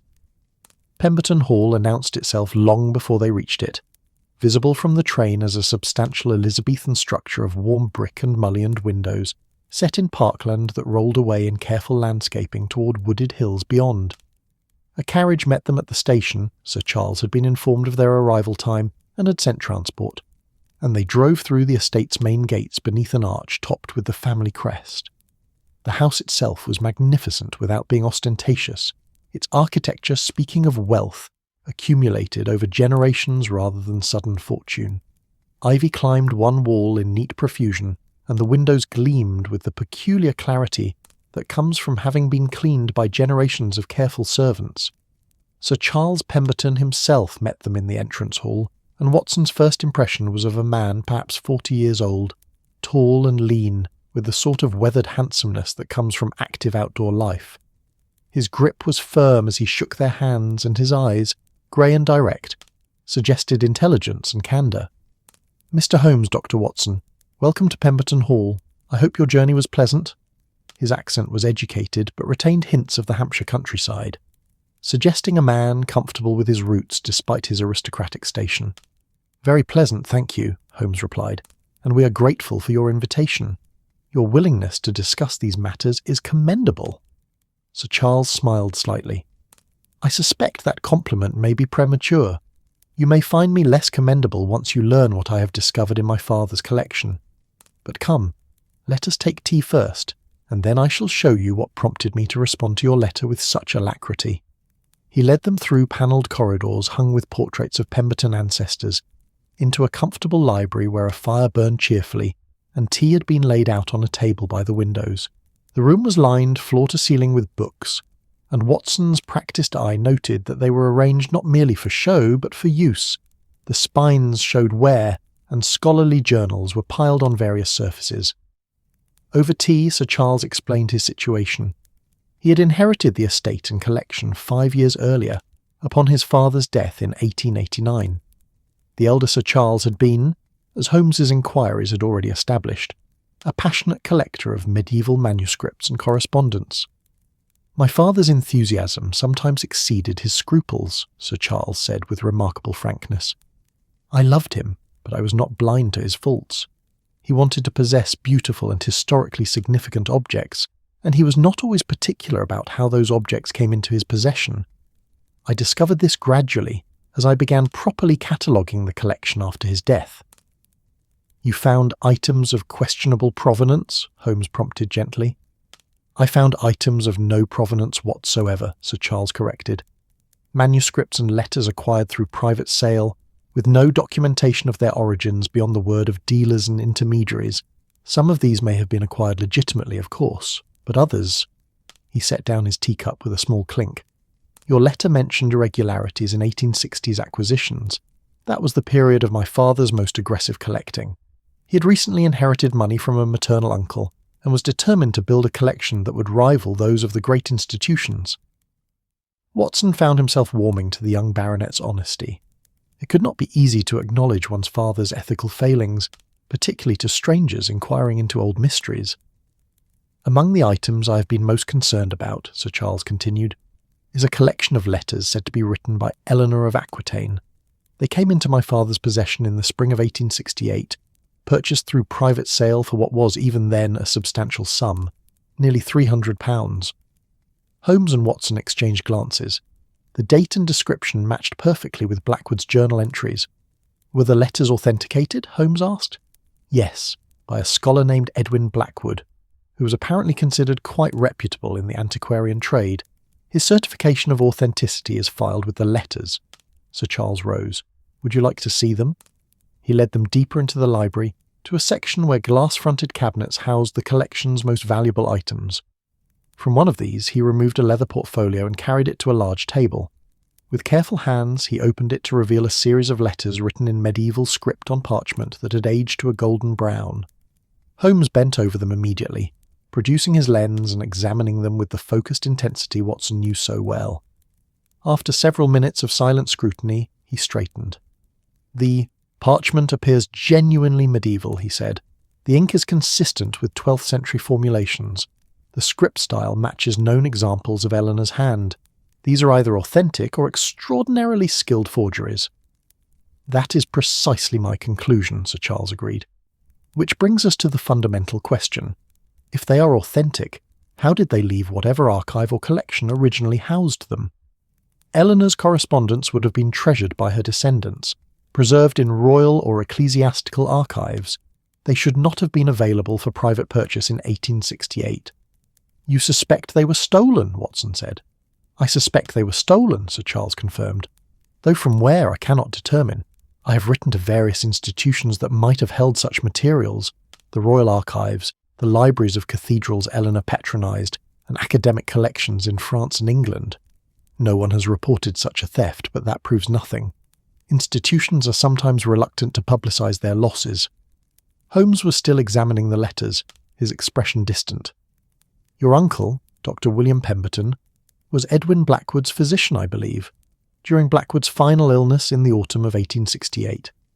Sir Charles looked surprised. Yes, that's correct. How did you know? It is mentioned in Blackwood's journal, which has come into our possession, Holmes explained. The journal documents his involvement in authenticating manuscripts of questionable provenance, including these Eleanor letters. He expressed considerable guilt about his role in such transactions. Do you think my uncle facilitated the sale to my father? Sir Charles asked directly.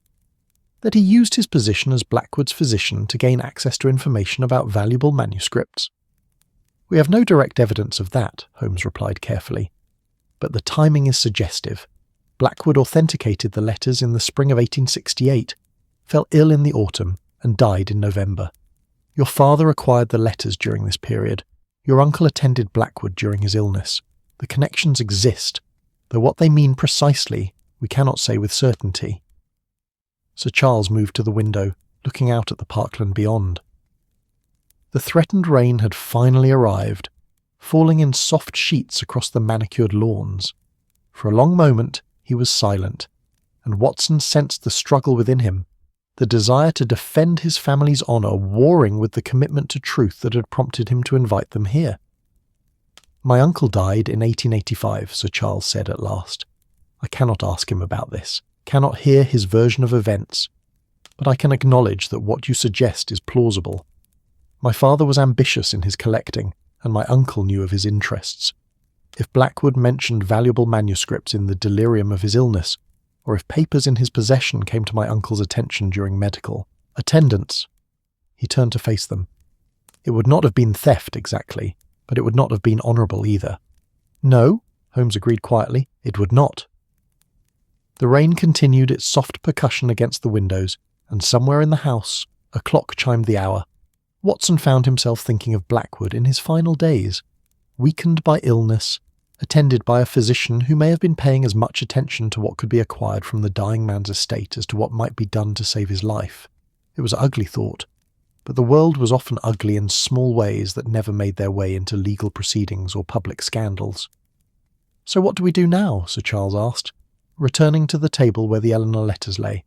If these were stolen, and I believe they probably were, what is the proper course of action?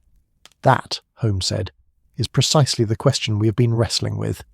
The original theft, if there was one, occurred decades ago. The thief is unknown and likely dead. The intermediaries who brought the letters to market are similarly beyond reach. You acquired them in good faith, through your father, who may or may not have known of their problematic origins. But they should be returned to their rightful owners, Sir Charles said firmly. Should they not? In principle, yes. In practice, we face the challenge of identifying those rightful owners. You have written to various institutions without finding any that claim them as stolen property. Sir Charles nodded slowly. Then what would you suggest? Holmes considered for a moment before responding. I would suggest making the letters available for scholarly study while continuing to investigate their provenance. Place them on loan to a reputable institution, perhaps the British Library or the Bodleian, where they can be properly studied and catalogued.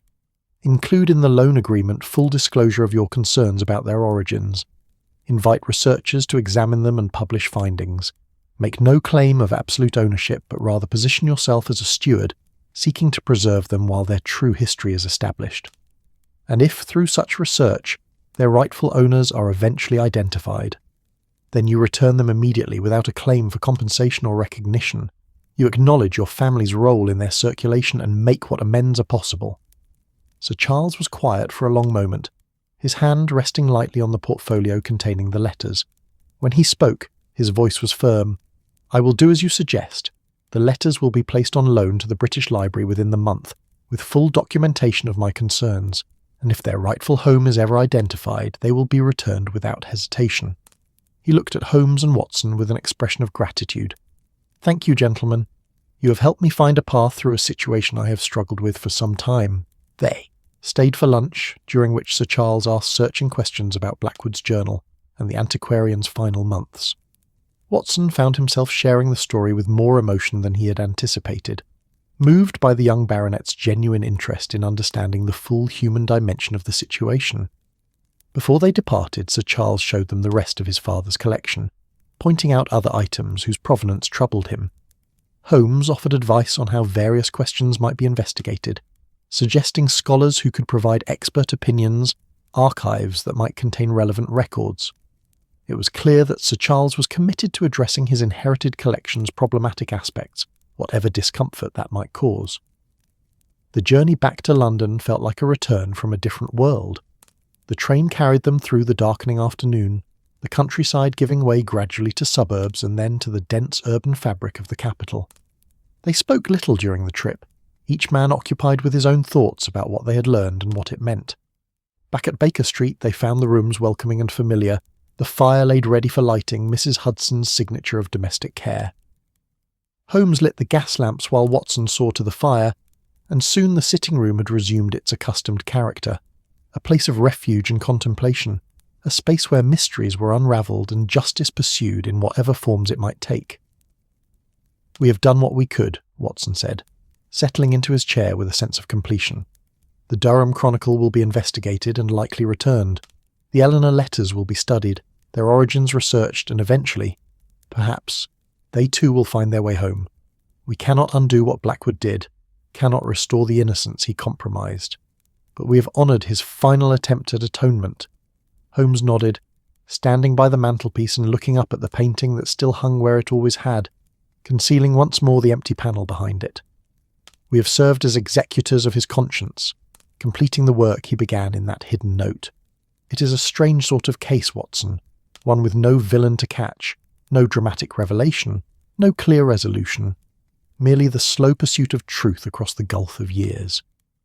"And yet satisfying in its way," Watson observed. "We have helped a good man, Sir Charles, address the ethical complications of his inheritance.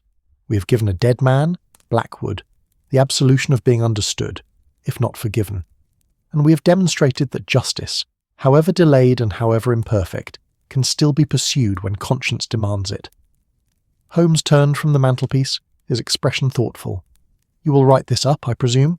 Add it to your collection of my cases?" "I will write it up," Watson confirmed, "though perhaps not for immediate publication. The story feels too personal, too raw. I think I shall seal it away, much as Blackwood sealed his note, to be opened at some future date when everyone involved has passed beyond hurt or judgment." "A case file is a time capsule," Holmes said with a slight smile. "I approve, and the journal itself?" "We should return it to the panel, I think," Watson suggested. "Not to hide it, but to complete the circle. Blackwood left a message for us. We have received it and acted upon it. Now we leave our own message for whoever might next discover that hidden space. Documentation of what we found and what we did about it." Holmes considered this and nodded. "Yes, that feels right." Together they carefully replaced Blackwood's journal in the panel behind the painting, along with copies of the letters they had sent to Edinburgh and Durham, Sir Charles Pemberton's response, and Watson's detailed account of their investigation. Holmes had added his own notes as well, dates, facts, conclusions. The sort of precise documentation he always maintained. When everything was secured, Holmes closed the panel with a soft click and adjusted the painting to hang perfectly straight. "There," he said, "as it was, and as it should be. The walls hold their secrets still, but now those secrets include our efforts as well as Blackwood's failures." Watson stood beside his friend, looking at the now unremarkable painting of the Sussex Downs. Who would next discover that hidden space? What mysteries would they be pursuing? What justice would they seek? The questions were unanswerable, and perhaps that was appropriate. Some things were meant to remain uncertain, open to the future's unfolding. Outside, evening had fully arrived, and Baker Street had lit its lamps against the darkness. The city breathed and moved in its eternal rhythms. People going home from work, theatres opening their doors, restaurants filling with diners, the great organism of London continuing its complex life. Inside 221B, Holmes and Watson settled into their familiar evening routine. Holmes took up his violin, drawing from it a melody that was melancholy but not sad, contemplative but not grim. Watson opened a book but found himself simply listening, watching the firelight play across the walls, feeling the comfort of the familiar space around him. They had solved the mystery of the crooked picture frame, had followed the threads of guilt and conscience across nearly 3 decades, had pursued such justice as remained achievable when the guilty were dead and the victims long past caring. It was not the tidy resolution that Watson usually chronicled in his accounts of Holmes's cases. There had been no dramatic confrontation, no brilliant deduction that laid bare a criminal scheme, no satisfaction of seeing wrongdoers brought to account. But there had been something else, something perhaps more valuable in its quiet way. There had been understanding and compassion, and the acknowledgement that human beings were fallible, creatures who sometimes failed to live up to their own ideals. There had been the recognition that justice was not always punishment, that sometimes it consisted merely of ensuring that truth was preserved, and that those who tried, however imperfectly, to make amends were honoured for the trying. Edwin Blackwood had lived and died in these rooms, had struggled with his conscience here, had hidden his confession in the wall hoping someone would find it and complete what he could not. They had found it, they had understood it, and they had done what could be done.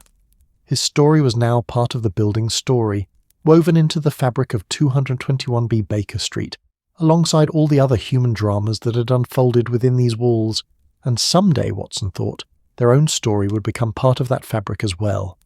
Future tenants would live and work and struggle in these rooms, unaware of the detectives who had once occupied them, just as Watson and Holmes had been unaware of Blackwood until a crooked picture frame had revealed his hidden truth. The thought was not melancholy, but oddly comforting. They were all temporary stewards of the spaces they inhabited, all participants in the long conversation that human beings conducted across time. Each generation left its marks, its stories, its small attempts at justice and redemption, and then passed on, trusting that those who came after would carry the work forward in whatever ways seemed right to them. Holmes's violin fell silent, and he set the instrument aside with a contented sigh. "That's better," he said. "Music has a way of settling the mind after complex cases. It reminds us that not everything can be solved with logic and deduction. Some things must simply be felt and accepted." Watson closed his book. "Shall we have dinner? Mrs. Hudson mentioned something about lamb chops." "An excellent suggestion, and perhaps afterward we might simply sit by the fire and enjoy the evening. We have earned a rest, I think, from the pursuit of justice across the decades." They descended to dinner, leaving the sitting room to its quietness and its secrets. The painting hung straight above the mantelpiece, concealing its hidden panel and the messages it contained. The fire burned low in the grate, casting dancing shadows on the walls, and outside London continued its eternal dance, holding close its millions of stories, its countless small dramas of human choice and consequence, conscience and redemption. The case of the crooked picture frame was closed, its mysteries understood if not entirely resolved, its pursuit of justice completed as fully as time and circumstance allowed. And in the rooms at 221B Baker Street, peace settled once more, the piece of work completed, of understanding achieved, of small mercies extended across the gulf of years to a man who had tried, at the end, to be better than his choices had allowed. The walls remembered, the building endured, and the conversation across time continued, whispered in the creaking of old wood and the settling of ancient brick. A dialogue between generations about guilt and grace, failure and forgiveness, the endless human struggle to live with integrity in a complicated world. That's our story tonight. Are you drifting off beneath the lantern glow of Shanghai, the ocean breeze of Cancun, the quiet charm of Edinburgh, or the starlit rooftops of Florence? If this tale brought you peace, like the episode, and subscribe for more nights like this. Let the night cradle you. Let your dreams drift gently where the world grows soft. Sleep gently now, wherever you are in this wide and wondrous world.